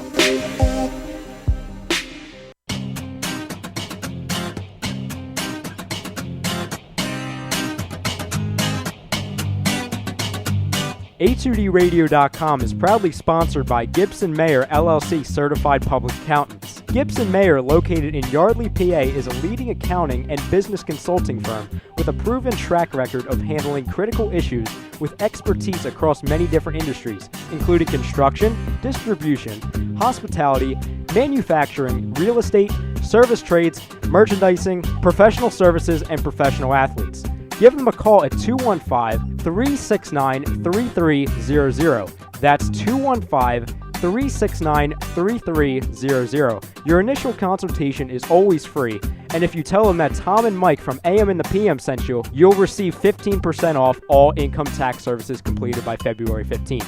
That's Gibson Mayer LLC Certified Public Accountants, 215-369-3300, or visit them on the web at www.gibsonmayer.com. That's gibsonmayer.com.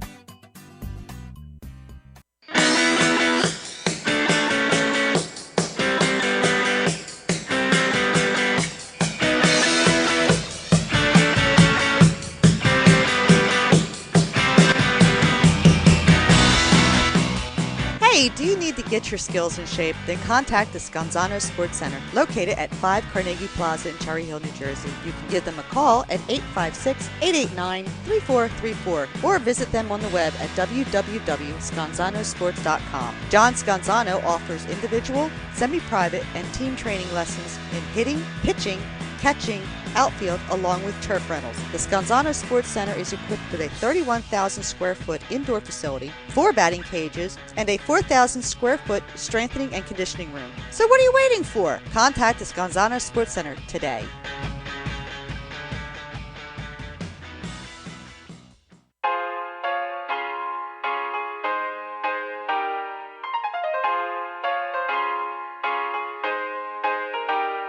Well, hello again, everyone. This is Bob Mannery, and you're listening to Tom and Mike, AM in the PM, only on A2D Radio. Tom and Mike, these guys are fucking awesome.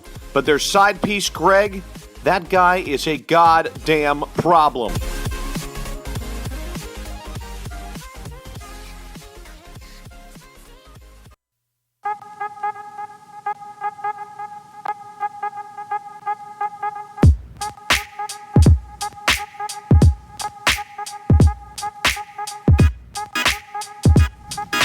Get ready for the cotillion, baby. Dance off.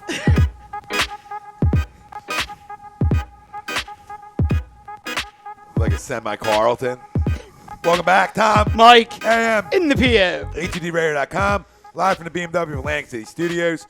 BMW Atlantic City, Route 17 of the Parkway. Find them online, BMWAtlanticCity.com every Wednesday night. Brought to you by our certified public accountant. Make him yours, Gibson Mayer LLC. Find him on the web, GibsonMayer.com. Tom Arnone, Michael Mataraki, Greg Mlakovic, Rob Povey on the ones and twos. Our poll question you can still answer. Brought to you by Scanzano Sports.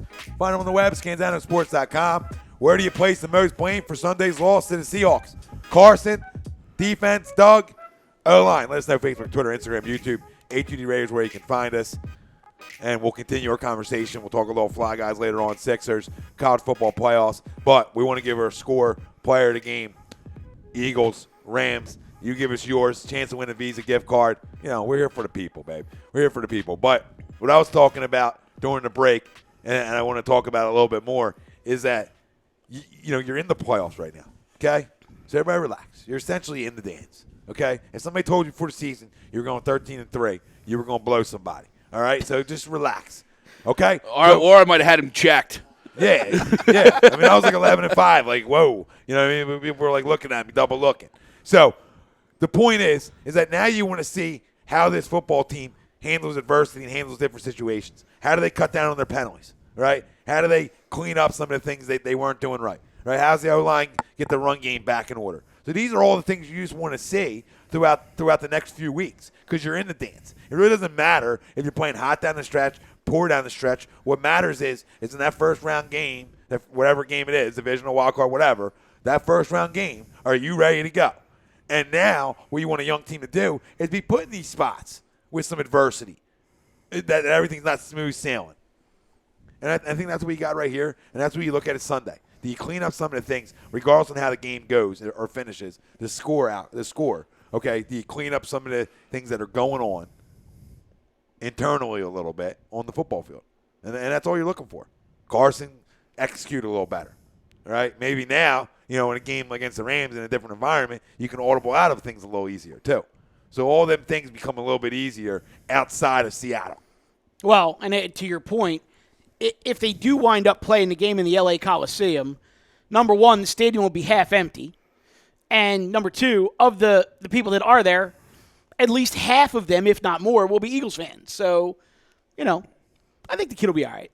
I think he'll be all right. I'm excited about the game. Give me your score, players of the game, offense, defense. I probably should have done a better job thinking about this in the break. I'd do a better job. Going 31-17 Birds. My player of the game is LeGarrette Blount. Offensive. Defensive. Going Timmy Jernigan. Got to clog up the middle. Timmy. Make sure that Todd Gurley doesn't get loose in the secondary. Got those gold grills.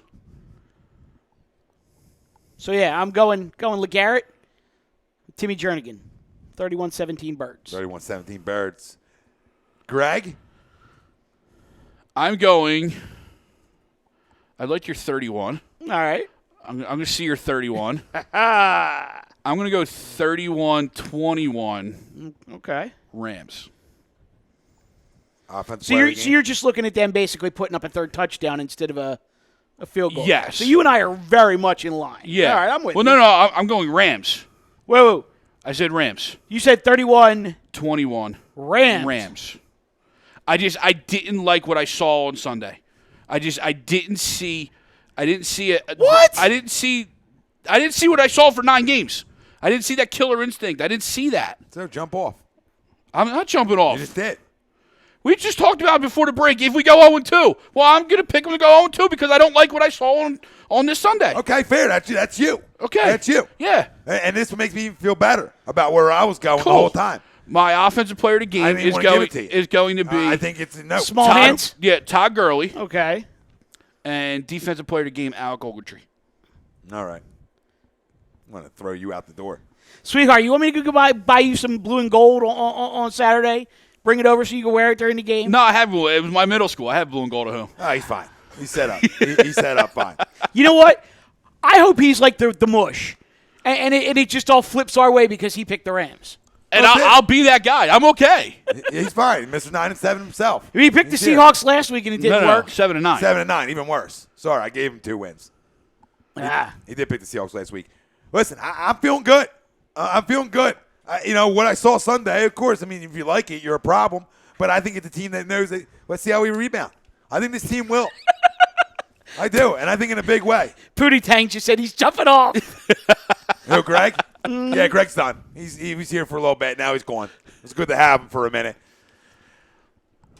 34-14 Birds. Wow. In a big way. In a big way Sunday. I actually thought you were going bigger than that. I was thinking about going bigger than that, and I slowed my roll a bit. But 34-14, okay? In a roll, load up, All right, offensive player of the game is 11 because he comes back and gets it done Sunday. And defensive player of the game, hello, Mr. 91, I need you. I need you in my life, $100 million. Absolutely. All right, and we don't know, Anthony the wife situation, and the girl's good looking, good for him. All right, bad for the husband. All right, but where are you, $100 million? You talk about getting everybody pregnant instead of focusing on, hey, can I get a couple sacks here? Yeah. Maybe some bonuses. I mean, let's lock in. I need you 9-1, and I need you 11 this Sunday. I need my big dogs to come play. That's how you're going to win games like this. That's $100 million that I haven't heard his name a lot. You're right. In a minute. I'd love to hear it. The only thing I heard is him sleeping with other guys' wives and talking about he wants to leave it in. Out of nowhere. Like out of the blue, just leave it in the DMs. Just want to get you pregnant. I'm so confused by what I read there. One. Yeah, I mean, you were expecting better from him. I wasn't expecting. I'm not even touching this part. Yeah, of the I don't even know. I don't know where we're at right now. I know where we're at. I know where we're at. We don't go down in the DMs. I know. $100 million they can joke about on Instagram. They can all joke about it. Yeah. Right? With a little song. Right? They joke in the locker room about it. Where you been? So 91, I need you this weekend. 11, I need you. And that's where you get 34-14. And they're the players of the game. Cool. All right? You guys want to dive into some college football? Real quick, before you do that, I actually want to go back to that point from Bleeding Green, because I thought it was a great point, and I know you left it a little while ago, but the reason that I think we're going to rebound, and we talked about this a little bit during the break, since 2008, Seattle is 4-0 against teams that had 10 wins. The Rams don't have that pedigree. So, realistically, this is two teams that are kind of at that same level of the young quarterback, the good defense, just being on the cusp of starting to, lay their thing down in the NFL. I'm just going to go with the better team. And that's the Eagles right now. It's from everything I saw with my eyes up to this point. But this is the conversation we should be having. Carson Wentz versus Jared Goff. With all due respect to Dak, we shouldn't be comparing them to. We do because it's the Eagles-Cowboys. He's in our face twice a year. But realistically, this is the comparison that has to go going forward. Because you can't really, in reality, unless he's a GOAT, compare a first-rounder with a third-rounder or a fourth-rounder. No. And But here's the thing. The reason that happened, obviously, is because they were both starters from day one, and Goff didn't get off the bench until, whatever. But this is the legit comparison that we should be talking about and comparing each other to going forward. Yeah, and that's why I like the Eagles even more in 34-14 because I look at 11 who's never been given anything in his life, and guys we talk about who have to work a little harder to get it. I think he comes in with a little chip. One to outshine Goff a little bit. Goff's a Southern California guy, and we know him, and he's played well. But I think this defense gets home this weekend. Well, I think they were a little bit embarrassed in a way by Sunday. I think this defense is better than that, and they're going to come get it. There's only one player in last year's NFL draft that was picked ahead of Carson Wentz. You don't think he wants to take it and shove it right up that guy's wazoo? And the other guy probably wants to do the same thing. Sure. Yeah. It could boil down to that from an outsider's perspective in this matchup. I've seen the Rams be very susceptible on the ground. So I'd be very excited about your guys' running game on Sunday as well, especially with the tandem that you can get with Blount. You mentioned that earlier in the show, Mike. He's rolling. I think they're both going to have big games. And when the running game has a big game, that sets up for your all number 11 to have a big game. There you go. Yeah, and that's what it's been all year. Some games we've set up we passed set up the run. I've seen Doug go that route. Other games he comes out running the football early. So I think this is a game where I don't care which way he starts. I just think 11 has a monster. I really think he's set up to have a monster game Sunday. Well, no shocker here, but David Roscoe went 33-10 Rams. If 33-10 happens, then there's a concern level. Then that level goes up a little bit more if you go in and get rolled. That's something you're not looking for going into Sunday's game. Sure. If you lose and you come out and you were competitive and you cleaned up on some of the mistakes, you can deal with that. But I think they come get it, man. I really do. We talk about defenses traveling. How can you not be a little embarrassed when a guy runs all around the field on you and he's the smallest guy on the field? You know what I mean? How do you not take that a little personal and want to now, put somebody on their ass? because you didn't all Sunday. You didn't get a chance to. He's just that good in the pocket that you had no chance to get him on his ass. Yeah. So I think guys are going to be excited. They'd be able to, he's going to stay there. You know what I mean? Like, he might go a little bit, but the thing Jared Goff's done really well, and I got to give him a ton of praise for, is his ability in the pocket has grown from 1 to 2, and it's not even close. I mean, his ability, we talk about stepping up, footwork, them kind of things. I mean, he's got that down. We talk about small hands choking, and that was his issue, really. But when you clean up the feet, where it all starts, and you can step up, you can move around the pocket really well. He has different arm slots that I think he throws the ball well from in different situations. I like Jared. How can you not like Jared Goff? I think, you're too much of a homer if anybody comes out and says, Jared Goff isn't good, because he's very good. It's funny you bring that up, and not to get too off topic, but if you've watched Brett Hundley the last few weeks, there's certain things that he does that now remind you of Aaron Rodgers. Oh, yeah, and how can they not? And, even the way he's throwing the ball, the way when he scrambles out of the pocket. But to your point, it's right. Instead of trying to escape when you do in college, escape on the outside, these guys now are starting to learn to climb the pocket and then escape through the A and B gap. Yeah, in the Pac-12, you can get away with a little, roll in the right or left. Especially when you're running the spread. Yeah, so you can get away with that. But to your point, you're spot on with Goff. He has progressed extremely much. And we talk about a late pick in Dak, and we talk about that you haven't seen that ability enough to move around inside the pocket. You see outside the pocket. He's a lot better outside the pocket than he is outside the pocket. Yeah. You can make an argument that he's special outside the pocket. Mm-hmm. You know what I mean? With no hate out on. Although outside he's real good. I'll tell you what, though, I will give credit where credit is due. Thursday night, I mean, he took a shot on his hand, and his hand was about the size of a freaking baseball glove, and that kid's tough. He toughed it out. He made some tough throws at the end of the game with a hand that looked like it was 3 times the size it should have been. Can't take it. I mean, the comparison's always going to be there, to your point, right, Greg, and maybe it shouldn't. But there are times when you just can't take it away from the kid. Is he, does he have the pedigree of the other two? No, not right now. But he was on a team last year that won 13 games, and he shows flashes. So I'm not going to discount him. The Eagles homer in me wants to drop him down a notch, but if you got to call it like it is, man. He's a good kid. He's a good kid. He's a leader. He leads by example. He plays through or whatnot. You like to have those good character guys on your team, but it's a rival, so I don't mind hating it. If they went 7-9 and not 13-3, I think there's a different conversation. Sure. So I mean, it's all set on perception and overachieving year one, and that sets that bar where now that comparison starts. When one team was 7-9 or 6-10, whatever the hell we were, and they're 13-3. Now it's like, now the comparison's got to start. Yeah, they're a playoff team. Before we jump over to college, Ryan Brodo from The Fix chimes in on the YouTube. Hey guys, who are your top 5 teams in the NFL? And Todd Womack actually jumped on that right away. He said Eagles, Steelers, Pats, Vikings, and Seahawks.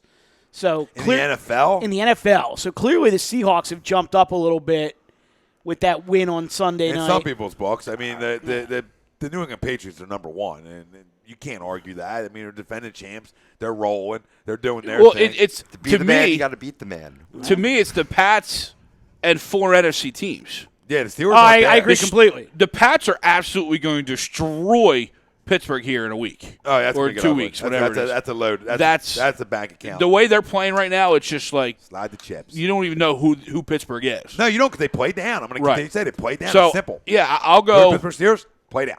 I'll go. Pats, Eagles, Rams, Vikings, Saints. Yes. Yes. Womack was sleeping on the Saints. I'll go Pats, Eagles, Vikings, Panthers. For right now, Rams. All right. I'll go. But didn't the Saints beat the Panthers this week? Yeah, but this week, they did, but now this week, you got Minnesota coming down there. I actually think they're going to beat Minnesota, and then that puts a whole different spin on everything. You're absolutely right. Minnesota? What's that? Carolina. I think Carolina beats Minnesota this week. Yeah.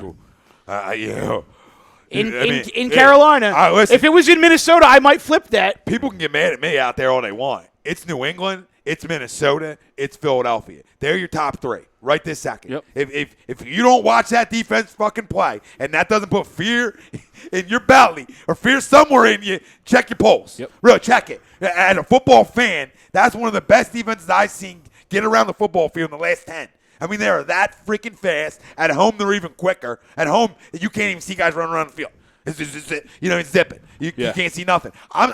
They worry me in the NFC. They really do, more than any team. Because the Saints don't worry me because we'll stuff the run game. Yeah. And I'm not confident in our run defense that we'll come to that challenge. What's our Achilles heel as a defense? You can say maybe our corners to a point, and when you're matched up against two speedy pups like they got in Minnesota, that's a matchup nightmare. It's all about matchups, especially in Minnesota on the turf. Eagles are third. The Rams to me are fourth, and the Saints are fifth, and then Pittsburgh's on the outskirts at 6. Yeah, and that's it, and that's just unhomerism, factual what you've watched so far, and I'm not discounting the Eagles. They're third in the NFL power rankings. They can raise up this week if Minnesota. Everything can change week to week, but right this second, if that's not the best defense in football, and that team right there, they go get Brady. Yeah, that defense. So any team in the league, the only reason they're not one is because the GOAT's sitting up top. And I'm not disrespectful. We're not disrespectful guys here. So it's crazy. I can't believe I'm saying this. And that defense was great last year. We talked about it on the break. 5 new O-linemen. Hey, you guys are starting. The other guy, the other 5, you guys are out. You lose your running back who was on a tear and started getting in a groove. He's going to walk away with the Rookie of the Year. Yeah. Cost me a lot of money. Me too, brother. I had him in 5 out of 5 fantasy leagues. I got him in a keeper. So we're all right. So you lose him. Yeah. 5 out of 5. Your starting quarterback stinks. It's Sam Bradford. So he ends up doing what Bradford does and gets hurt. You go to Keenum. You got Who stinks. But you got Bridgewater behind him, and it's a competition game where he's going the pressers dressed like this, right? Not thinking he's ever going to play. He go into a game, he's going to get taken off the field for whatever reason. And the guy's always done is sling the football around. Yeah. And it shows you when you get in a little groove, you have wideouts who can flat out make plays, that they're dangerous. And you're not coached by Jeff Fisher. Yeah, and Case Keenan in college, his MO, he can sling the football. Yeah. And he put up a lot of points. Actually, it's funny that you want to know what actually really worries me about Minnesota in terms of the offense, because everything you're saying is spot on about the defense. Scary. We haven't seen shit out of Stephon Diggs this year, and he's had one real monster game, and that was the game in Washington. This kid is a beast. Who's that against? Sorry. Stephon Diggs. Oh, problem. And when teams finally catch on to the fact that they have to cover Adam Thielen or he's going to boat race them, and they start rolling coverages to him, Stephon Diggs is going to be a huge problem. It's speed, and it's speed on the outside, and it's 2 Pro Bowl caliber wideouts, and it's a quarterback. And Wilson said it. Keenum slung in college. Yeah. And that's what he did. And he's starting to sling it in the NFL now, boys. And this is a team still. I mean, they have an all-pro caliber. I mean, he's not the man, but he's an all-pro caliber tight end, Kyle Rudolph. Well, big problem, matchup nightmare. Catches the ball at least. They're still sitting on Laquan Treadwell, who can't even get on the field. Guy's an early first-round draft pick. Yeah, can't get on it. Yep. Can't get on the field. By later picks, too. Right. By Thielen and Diggs are later picks. Yeah, and then you would think when Cook goes out, their running game is going to go to shit. No. Latavius Murray and Jerick McKinnon that are basically getting 50% of the snaps apiece. Latavius went to the Fountain of Youth, too. Yeah. He took a little stop there on his way to Minnesota. I mean, and again, I hear you because their trademark is defense. Oh, yeah. But if they get into a shootout with a team, they're nothing to scoff at either. They'll shoot out you, too. Yeah. They'll play whatever style you want. You want to put up points against them, they're going to put it back. They're fearful, and they're the second-best team in the NFL right now. Yeah. And that's just the way they played. And as an Eagles fan, I want to put a second. And it can change this week, but we're third. And that's just factual things. Wilson says Diggs had a monster first game versus New Orleans, too. And I think they're another team that, in my opinion, will give New Orleans a lot of trouble. A lot of trouble. Yeah. Just because once you can stop the run, and because Breeze hasn't been Breeze, and he hasn't had to. He hasn't had to, but you're right. But is it Breeze isn't Breeze, right? Or is that he doesn't have to be Breeze. And that's what you're going to find out. Yeah. Because somebody's going to load boxes up soon and say, are you old?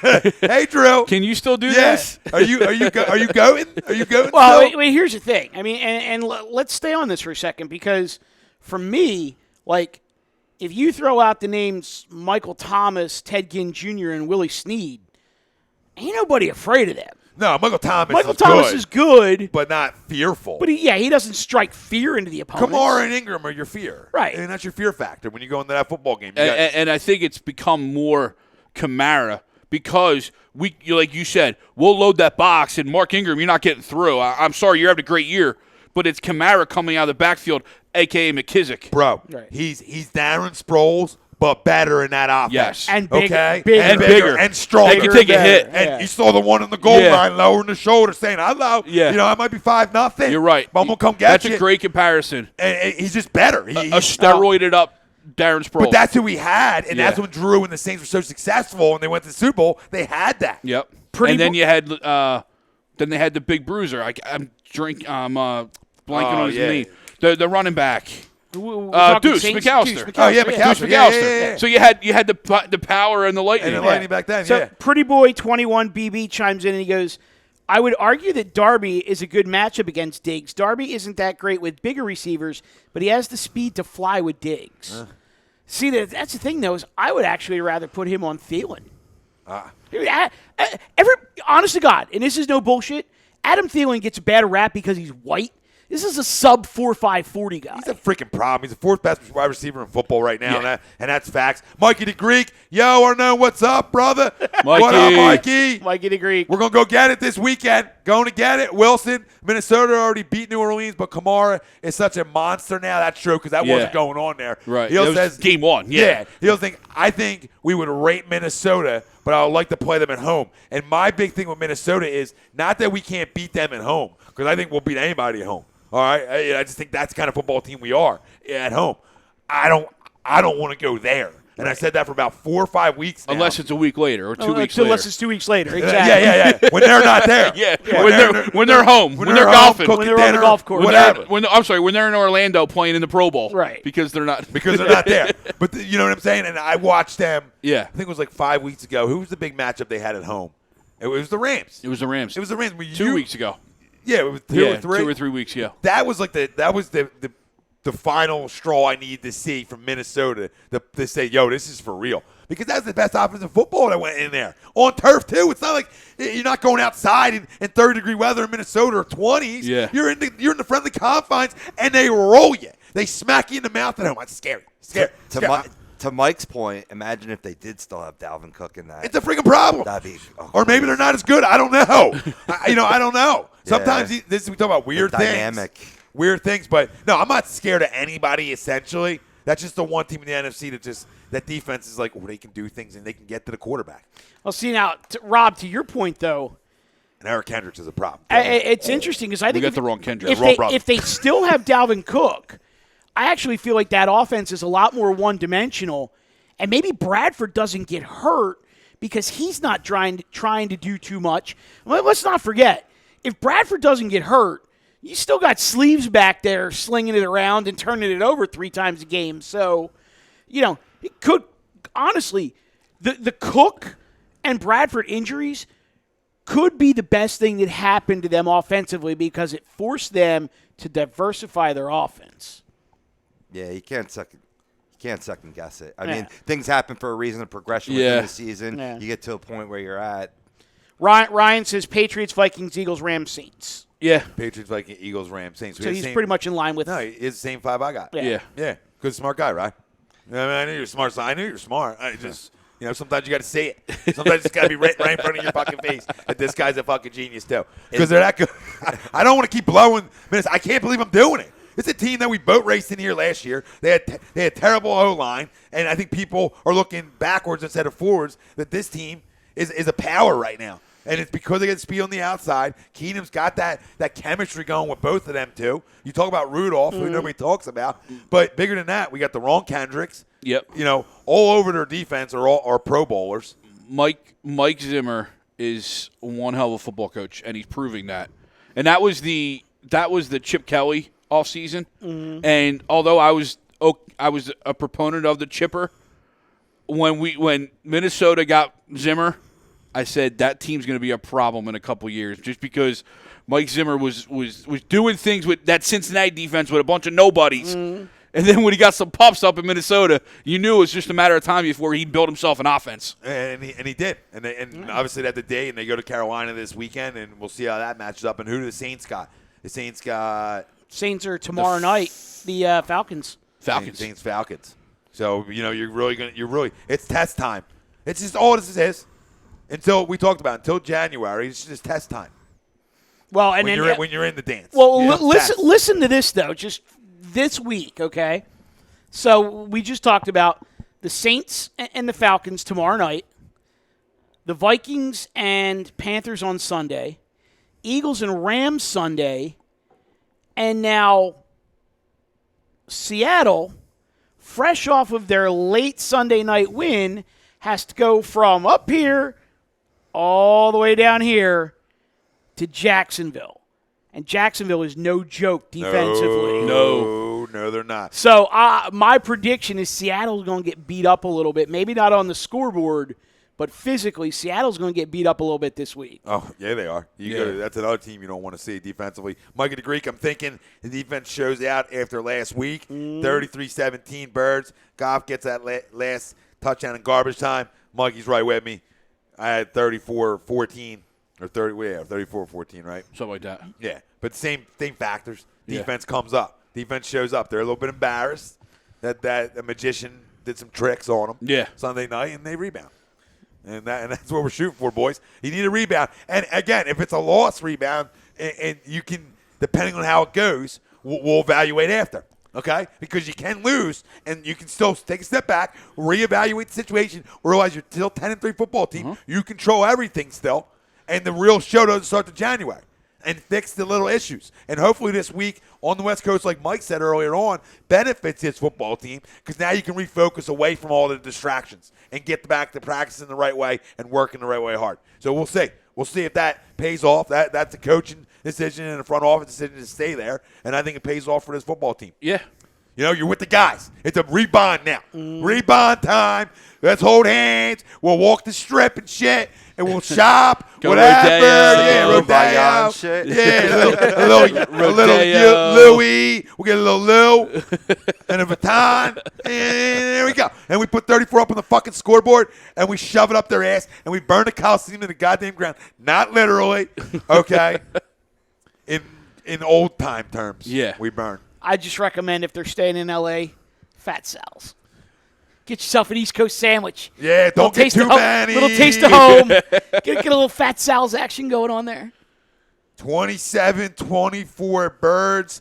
Hard-fought dub. Rams can play from Mr. Wilson, who you'll see Sunday morning. Read it's great. Pre-gaming the Eagles. No, his on time. His pregame is Saturday night. On time. Yeah, well, listen, it's a game. It's a game day decision. You know what I mean? I can't. Wait, hold on. I can't hold on a that second, information until at least Sunday morning. Was he here?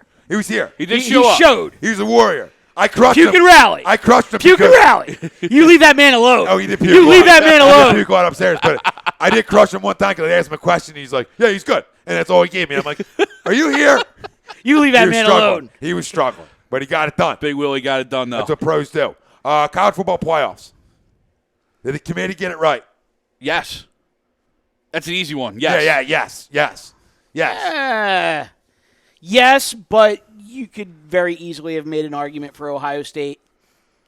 You lost by 31 points to Iowa. I understand. There's no argument. I understand that, and I don't disagree with you, but the NCAA is so big on these conference championship games. Like, honestly, if they don't mean something in terms of getting you on to that next step, don't even play them. Well, but that's the same thing that happened last year with Penn State. Yeah. They won it, and then they got boned by Ohio State, right? Who then goes and throws a goose egg against Clemson. Yeah. No, I get it. I mean, you could have made the argument for Penn State last year, too. Right. I mean, so did they get it right? Yeah, they got it right. And I hear people saying, oh, Alabama didn't play anybody.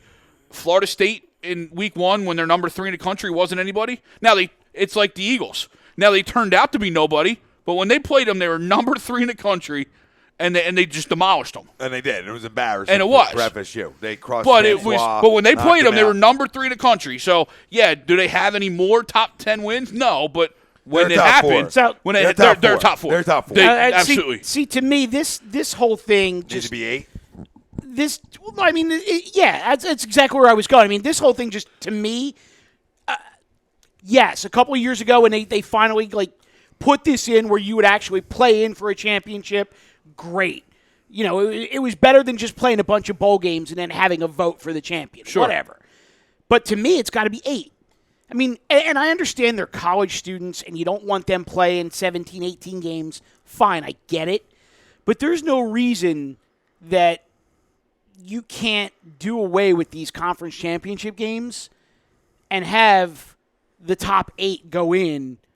Even if you have the first round the week before Christmas and then your second round is bowl games and then Well, you're right. I mean, but I think this again sets up the conversation to get to 8.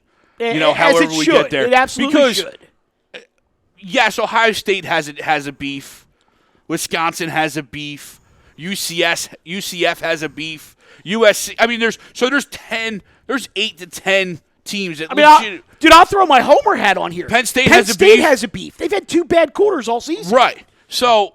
And if they beat Michigan State, they're in the conversation. Oh, yeah. And it's just so you're right. It got to get to 8. And what would be cool is if that first week when you're at 8, you're at home at the college at the higher seed. So the higher seed hosts. So Clemson would host, Georgia would host, Oklahoma would host, and in this sense, Alabama would host. Right. And then you could do the Power 5 conferences, get the buy-in. There's 5, and then you could do 2 non-powers and however you want to. Go 3 at large. Yeah. Yeah, but you don't have to because it's just some of these college towns, and you guys both know this. They live and die. The entire town lives and dies in the fall. Oh yeah, during college football season. And if you're telling me they have a chance to pick up another weekend worth of revenue. And hotel sales, and these college kids get to work at the restaurants. You know what I mean? And everything that comes with it. I just think it's a no-brainer. Yeah, they got to get to 8, and I was a believer. Always talked about getting the 4, and then I thought once you get the 4, you can start the conversation with 8. But with 8, I wouldn't go any higher than 8. No, because with 8, nobody's really left out. There might be arguments of 9, 10, but they're not legitimate enough. But they're 9 and 10 for a reason. Yeah, they're not legitimate enough where you're talking top 4, where 5, 6, 7s. Or could still be in that conversation. Yeah, Wisconsin would have 1 loss. Mm-hmm. Now, you can think what you want about Wisconsin, but they have 1 loss. Right. So I understand their argument. So you're right. At 8, you're in. They're in. Yeah. Most of the teams playing in the Power Conference, championship games are most likely both of them might be in. Right. You might get them situations too. So even if you lose, you're still in. Well, so and you might get a little bit of that. Right, and it also opens the door for like a Notre Dame, where with them playing as an independent, they're not going to get a shot at that championship game unless they're going in with a 0 in the L column. Yep. But if they go to 8, say you do take your 5 Power Conference champions, and those are your 1 through 5 in whatever order. Well, if you got 3 slots left to fill now, and Notre Dame is sitting there with they're either undefeated or 1 loss. If the 1 loss is a quote-unquote good loss, well, now you can bring them in, and with that comes all that TV money and all that other revenue that goes along with the millions of people that live and die with the Irish. And you're spot on because you're not getting, they're not getting in ever. Right. Unless they're undefeated and they beat up on some big boat boys. racing people. Yeah, boat racing, really. Yeah. The Georgia win and no, Georgia beat them in there. Never mind. Right. But you know what I'm saying? Like, you got to win that game. Well, you go to Stanford. You beat Stanford. Yeah. You beat USC. Right. You know what I mean? You beat Michigan State. Some good teams that. I mean, they never shy away from playing everybody, and they have to. Right. But you're right. They're never in it unless they're an undefeated going in.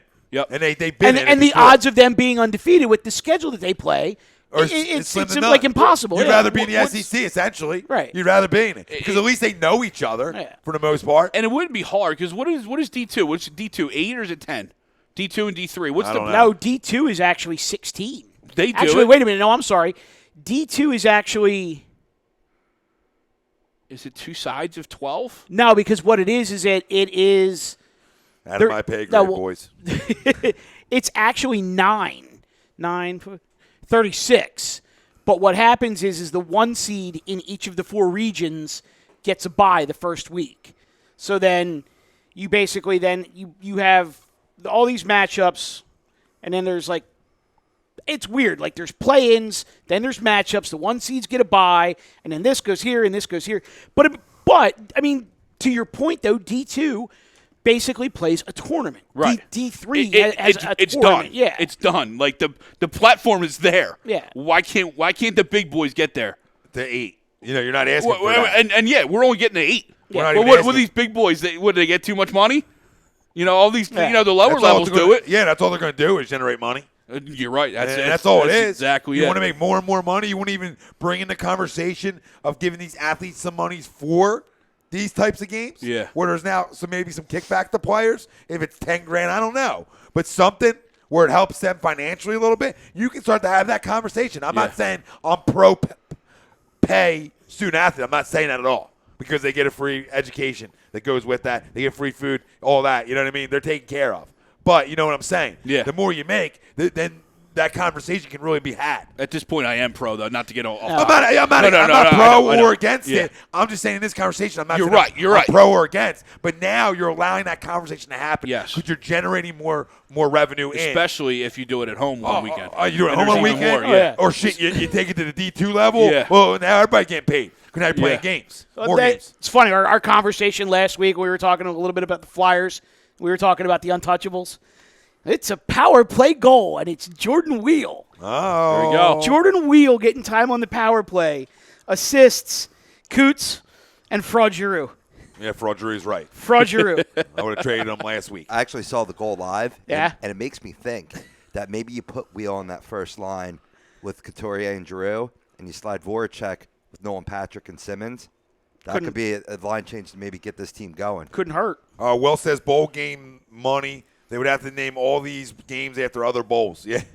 Oh, that's fine. But they could do that. Well, no, tons of businesses. Yeah, the first one is at home. It's just the first round, and then rounds 2 go back to whatever bowls that you go to. You can still name other bowls. Yeah. Even for them home games. It doesn't matter. Just, there's another sponsor. Tag to it. Right. There's Yeah. more freaking money. Yeah. That's what you want. Absolutely. You want 1,000,000 bowls. You want the A2D bowl. You want them all.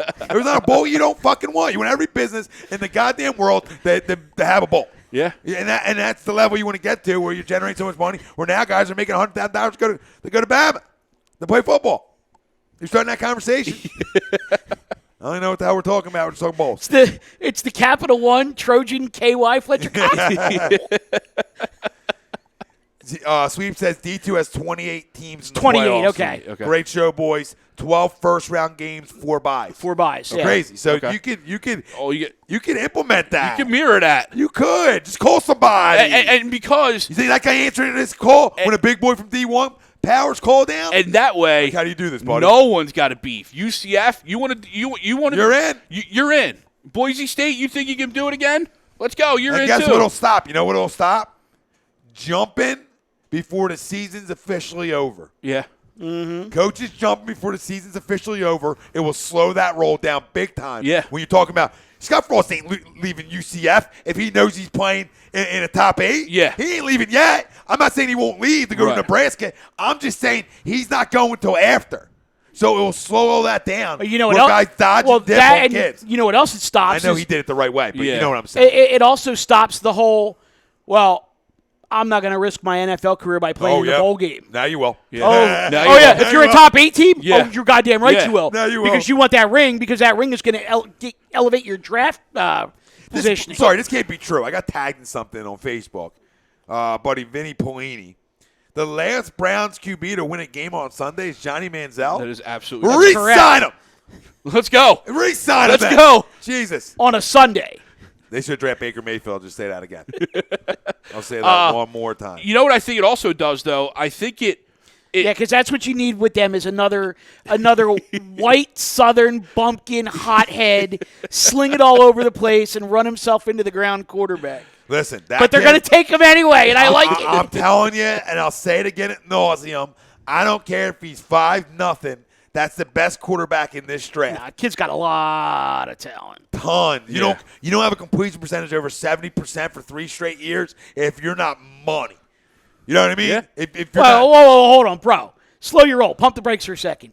You could complete 70% of your passes in that offense. consistently for 3 straight years. That's not the report we heard from Thanksgiving. No, it's not. I understand the offense ties in, but you're still way over 70. Hey, look, I'm not taking away from the kid's talent. You're right about the offense. The offense does allow for extra. There's no question. But there's also some of the throws he makes that's an NFL throw. Yeah. And NFL offenses are getting more to the spread anyway. A lot of them are, where they want to spread you out. Yeah. He fits right into that. It's not Timmy Chang throwing for 525 in Hawaii. or Colt Brennan. Yeah, Colt Brennan. It is a little different. Yeah, a little bit. But even the kid from Oak State that you're a big fan Mason of. Rudolph. Mason Rudolph, who's 6'5", moose knuckage. A guy who's, again, 70% of his completion percentage. One, because of the kind of offense they run. But you just don't. Baker doesn't turn the football over.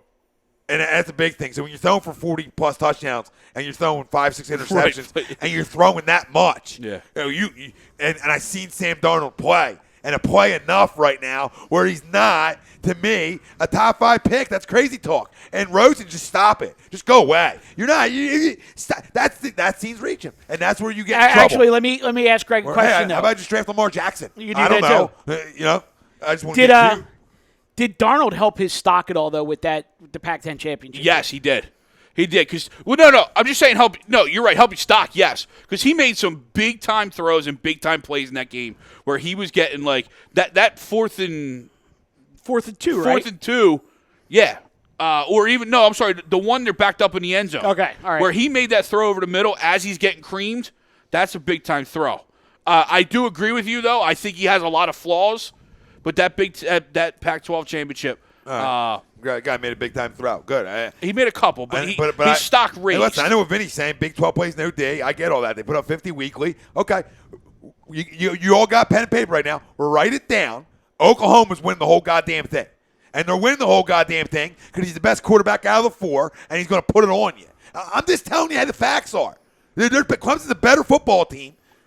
They don't want to see that. Because he will carve that D up a little bit. And then where are you talking stock now when 6-1 wins the whole thing? Are we talking dig? Because I could be completely wrong. And Vinny and other guys that are right about, he's right. That nobody's big. We know the Big 12 don't play dig. No. So he's not lying. But I just believe he's bigger than the Big 12. That's my assessment of Baker, that he goes bigger than the Big 12. Well, we're going to see it. And that's what I'm excited about. We're going to see it, yeah. I'm excited about the 4 we got because I'm really excited to see what do my eyes tell me about this kid? Do I have a clue? Can he go against big boys and put it to him to show that he can go to the next level and make throws against bigger D linemen and things you're going to see now with these 4 or 3, should I say? And who do they open up? They got Georgia. That's big boy, boy D. So my question to you is who just shut down proverbially the hottest team in the country. So if he puts 40 up on them and he slings, does his draft stock go up? Well, I think it has to. I'm just asking you. There's no reason why it wouldn't. Right. Because Rosen. When he said, I do agree Baker is good. And Will says Rosen and Darnold are going 1-2. It's guaranteed. Yeah, and that's where they get it wrong. And that's fine. And he said Clemson will win by double digits. And he loves Baker. So we're all good. Everybody loves Baker. I just think they beat Clemson. I think Wilson's right. I think it's 1-3, though, with Rosen and Darnold. And it's Saquon's going 2. Because he's going to San Fran. He's the best player in the draft. You think? Well, hold on, back up. You think they take him? Really? Yeah. Why wouldn't they? Carlos Hyde. I see you. You're just a guy. Yeah. I ain't get a guy. You have Garoppolo. You have your quarterback. You definitely don't need that. There's no one at the top of the draft board you defensively. Drafted D last year. Right. You went there. Yeah. You went heavy D. See, I think San Francisco actually goes big-time wide receiver to pair with Garoppolo. I just don't think there's someone there yet. Which they easily could, because behind Hyde they already got Matt Breida, who's got a lot of talent. That's where I was going. I think they're going wide receiver. Dude, all them guys can jump in the bay, and they can, they can easily roll with Hyde. No, you're Breida for another year. You're not wrong. I just don't think there's that wide receiver at 2. I don't think they need to go there. You draft the best player on the board. If I'm number 1 overall team, the best player in the draft is Saquon Barkley. He goes 1. And I worry about the rest from there. I say this all the time in drafting. Get it right. Don't reach for a Sam Darnold or a Rosen, who some guys like, some guys don't. When you got that kind of game, it's scary. When you haven't seen enough from these two yet. You just haven't. And you're not going to see anything really in bowls that you haven't already seen. So the quarterbacks this year aren't at the level. That's why a guy like Baker, to me, jumps it. And we'll find out how his stock will rise. But there's better players than Darnold, and this is where teams just drive me freaking nuts. Real quick, TTP Ballin, could you guys please have a brief discussion on LaVar's stupid ass pulling LiAngelo out of UCLA? What was the point of that? He's a fucking dope. Everything's bigger. Everything's about LaVar. Everything comes back. I mean, his own coach said, Alford said, the kid did everything by the book when he came back. There was no issues. There was no nothing. This is LaVar being LaVar. Are you fucking high, dude? Your kid ain't getting drafted by the Lakers, 1. 2, he's not good enough. He's on nobody's draft freaking board. He stunk at UCLA. What are you doing to your kid? At some point, these kids are going to say, yo, this is enough. At some point, I don't know when. Or maybe they never do. Well, here's the thing. LaVar cannot, will not, and will never have any institutional control over an NCAA school. Should have learned that with the first kid, which, look, you've already had a kid go through a year of college and jump to the NBA. You understand what the college game is. You understand that there's institutional policy, school, NCAA. LaVar just wants to have control. And if he can't control it, he's going to take his kid and run away from it. But now guess what? You just completely fucked that kid's future. Yeah. Because what are you going to do? You going to move him to a D2 school? No, because, Mike, they punished him. And LaVar said he was already punished in China. He shouldn't get punished again. He stole something that wasn't goddamn his. Yeah. Okay, so you had to get the goddamn president of the United States to get him out of China. Who you couldn't give a minute of respect to and just be like, thank you. Yeah. Because you're bigger than everything. I think all of it comes back to, I think LiAngelo realized that he was a fish out of water and couldn't hack it at the high D1.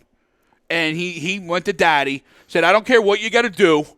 Get me out, and let's go low-level D1, D2, where, all right, I might not get drafted. I might never play in the NBA, but let me at least play through college. I don't think that's even the conversation, Greg. I think they think they can get his ass drafted next year. No, you're right. You're right. He might think that, but he might.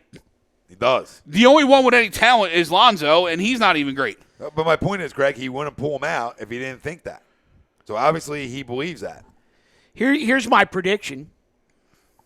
LiAngelo's going to turn up in 2 years playing for the Banana Slugs of Cal Poly San Luis Obispo, and he's going to get into the tournament as a 16 seed somewhere, and this whole story is going to kick up all over again. Come back around. Well, that'd be funny. Jeez. Well, actually, the better question is, if the Lakers actually had the couillons to send Lonzo to the D-League, because that was tossed out there a couple times over the last couple weeks. Yep.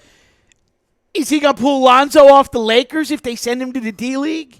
They might try. Because he's hurting the big baller brand? What's ultimately going to happen is whoever's the third one, what's it, LaMelo? He's one that's getting screwed out of all of this, not only for the homeschool now in high school, but what college is going to give this kid a shot? None. With daddy hovering. None. With helicopter dad. Nothing. None. And let's tie that right into tomorrow night. Sixers-Lakers. So a game the Sixers got to win. They lost the game they should have won at home against the Suns. Lost that. Devin Booker went off. Sometimes them kind of things happen. Now he's hurt. And now he's hurt. Out 2-3 weeks. And the Suns will lose a lot. But how you feeling tomorrow night? Little TNT action, 8 o'clock, tip-off. Primetime game right up against football. Prime. I'll probably be watching the Sixers over the football. I was going to say, I guarantee you the Sixers get better ratings in the football game. Well, around here they definitely at least in this area of the country. Or in the entire rest of the country except for the Southeast. We're good here. Five, Robbie. We'll rock out of here. We're good there, right? Yeah. You know, we pretty much talked about the Hextall thing. Yeah. Little boots conference that came out play well. They're up 1-0 now, so we'll see if that continues for the Flyers. learn to close out games. Actually, Flyers are up 2-1 now, aren't 2-1. they? Jesus, they think change. We talked about Kapler and meeting having dinner, and probably something. Maybe they tan their balls together. Maybe. But Hoskins Maybe they did. And JP, so that's good. Getting to know your coach. And Sixers tomorrow against the Lakers. And real quick, though, both sides had really good things to say about each other. Both sides came off like, yeah, we were ready to roll. Yeah. And so, yeah, I'm in. I think big win tomorrow. As do I. I think they let one get away. It's like I was talking to a bunch of people at work. If you lose that type of game in Phoenix, it's a different story. Yeah, of course. To lose that at home, it hurts. That's a game that hurts. It does, but now this is what we talk about young Yes. teams, and we talk about the Eagles. Okay, how do you respond from this? You got the Lakers coming in, big-time game. You're obviously going to be up for it. Do you take care of business and get to 14-10 and continue the climb a little bit in the East here? Yeah. And what kind of games are going to happen? Actually, one of the greatest things that could happen to them is, like, how often do you get 2 days between games and both games are at home? So you don't have to travel. So guess what that means? It means this young basketball team actually gets to practice. While the Lakers are the ones that are traveling across the country on a road trip, whatever. This is a roll job. This is a flat-out 25-point roll job tomorrow night. I think so, too. Lonzo's not good enough. No. Ingram's good. He's getting better. Randolph's a guy I really always have liked. They're okay. They're not any good, really. It's all because the number 2 pick of the draft isn't any good right now. So we'll see if the G League's in that conversation for him and all that fun stuff. But expecting big things Sunday, boys. Besides you, Greg, me and Mike got wins. Yeah. And wins in a pretty biggish way. 34-14. You were 31-14. 31-14. So we're feeling good, Greg. I mean, you can tell the people what it was. Nobody wants to fucking hear it at this point, but go ahead. I had 31-17. Of course you did. And tell everybody who that was. Rams. So real quick, before we get off the Sixers, though. Sure, Mike. Was thinking Greg. I'm not even on Sixers. was thinking about part of our discussion from last week with the back-to-backs coming up this weekend, Cleveland and another one, and New Orleans Saturday, Sunday. I think it might be time to roll the kid out there back-to-back and see what he can do, even if it means you got to peel back on his minutes a little bit. Let's say you throw the minutes restriction back out there and you say, we're going to roll you back out there back-to-back nights, but we may only play you 24 a night. Let's see how this responds playing back-to-back. Yeah, that's what I said last week. We were on, play the back-to-back, limit the minutes in the back-to-back, play like 20-20 or whatever, like you're saying. 24, and see how it feels because just his presence makes it a better basketball team. And you see the energy better. Just I was like, hey, just have him in goddamn shoot-around. Yeah. Even if you don't play him, just have him around and shoot around and let him bring some excitement. But even if you played him 5 minutes, he just changes how that team plays. So I didn't like the way it went down in Boston because that was the previous one. We had the show Wednesday night where they beat Washington, then they went to Boston the next day. And they sat him. And they sat him, which Greg and I agreed was the right move. You did not, and that's neither here nor there. But I just didn't like the whole feel of that game. Guys stepped up and they hung in there and they played well, and it was close for a while. But I just didn't like the feel of it without his presence there. Without one of the most dominant players in the NBA. Yeah. It changes how the game changes a little bit. Yeah. Redick doesn't look as good. Guys don't look as good without him. The excitement, though, is there. If you look at – they're second right now in average home attendance. Of course. At 26.9. 26-29. When you wait for Christmas 5 years, that's 101.5%. Yeah. They're selling out at home. Yeah. And in reality, they're probably number one, but Dallas, who is number one, has played 3-4 more games. Yeah. So their pure attendance is higher just because – but, I mean, that's some excitement. Well, when you wait for Christmas morning that long, you're up at like 3. Yeah. You know what I mean? And you're just hoping Santa already left them. Absolutely. Boys, great freaking show. Go Birds. Yeah. Fly Eagles fly this weekend. We'll be back on next Sunday. You got the hockey happy hour tomorrow night. Sunday morning, agree, disagree, before Eagles-Rams, giving you the pregame there. So you catch us there. We'll have a blast, giving predictions, all that. Maybe mine changes, maybe it doesn't. I usually stay the same. I don't switch. Maybe it inflates. Yeah, maybe it inflates. Maybe you wake up Sunday morning looking for like a 48-7 win. David Roska, thinking 38-10 Rams like he was thinking. Look at that Gibson Mayer, I'll say our Wednesday night show sponsor. our certified public accountant as well. Make him yours. Gibson Mayer LLC. Find him on the web, GibsonMayer.com, BMWForAtlanticCity.com, ScanzanoSports.com, StreamSmart.com, SportsOutletInc.com. And if you want to advertise, give me a call. You too, monster. So, tons of birds talk, and we did everything else. Enjoy it. We out. For Tom Renaud, Michael Matarak, Greg Mwakovic, Rob Pilgrim on the ones and twos. For another edition, Tom, Mike, AM, in the PM. We out. Peace.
Well, hello again, everyone. This is Bob Mannery, and you're listening to Tom and Mike, AM in the PM, only on A2D Radio. Tom and Mike, these guys are fucking awesome.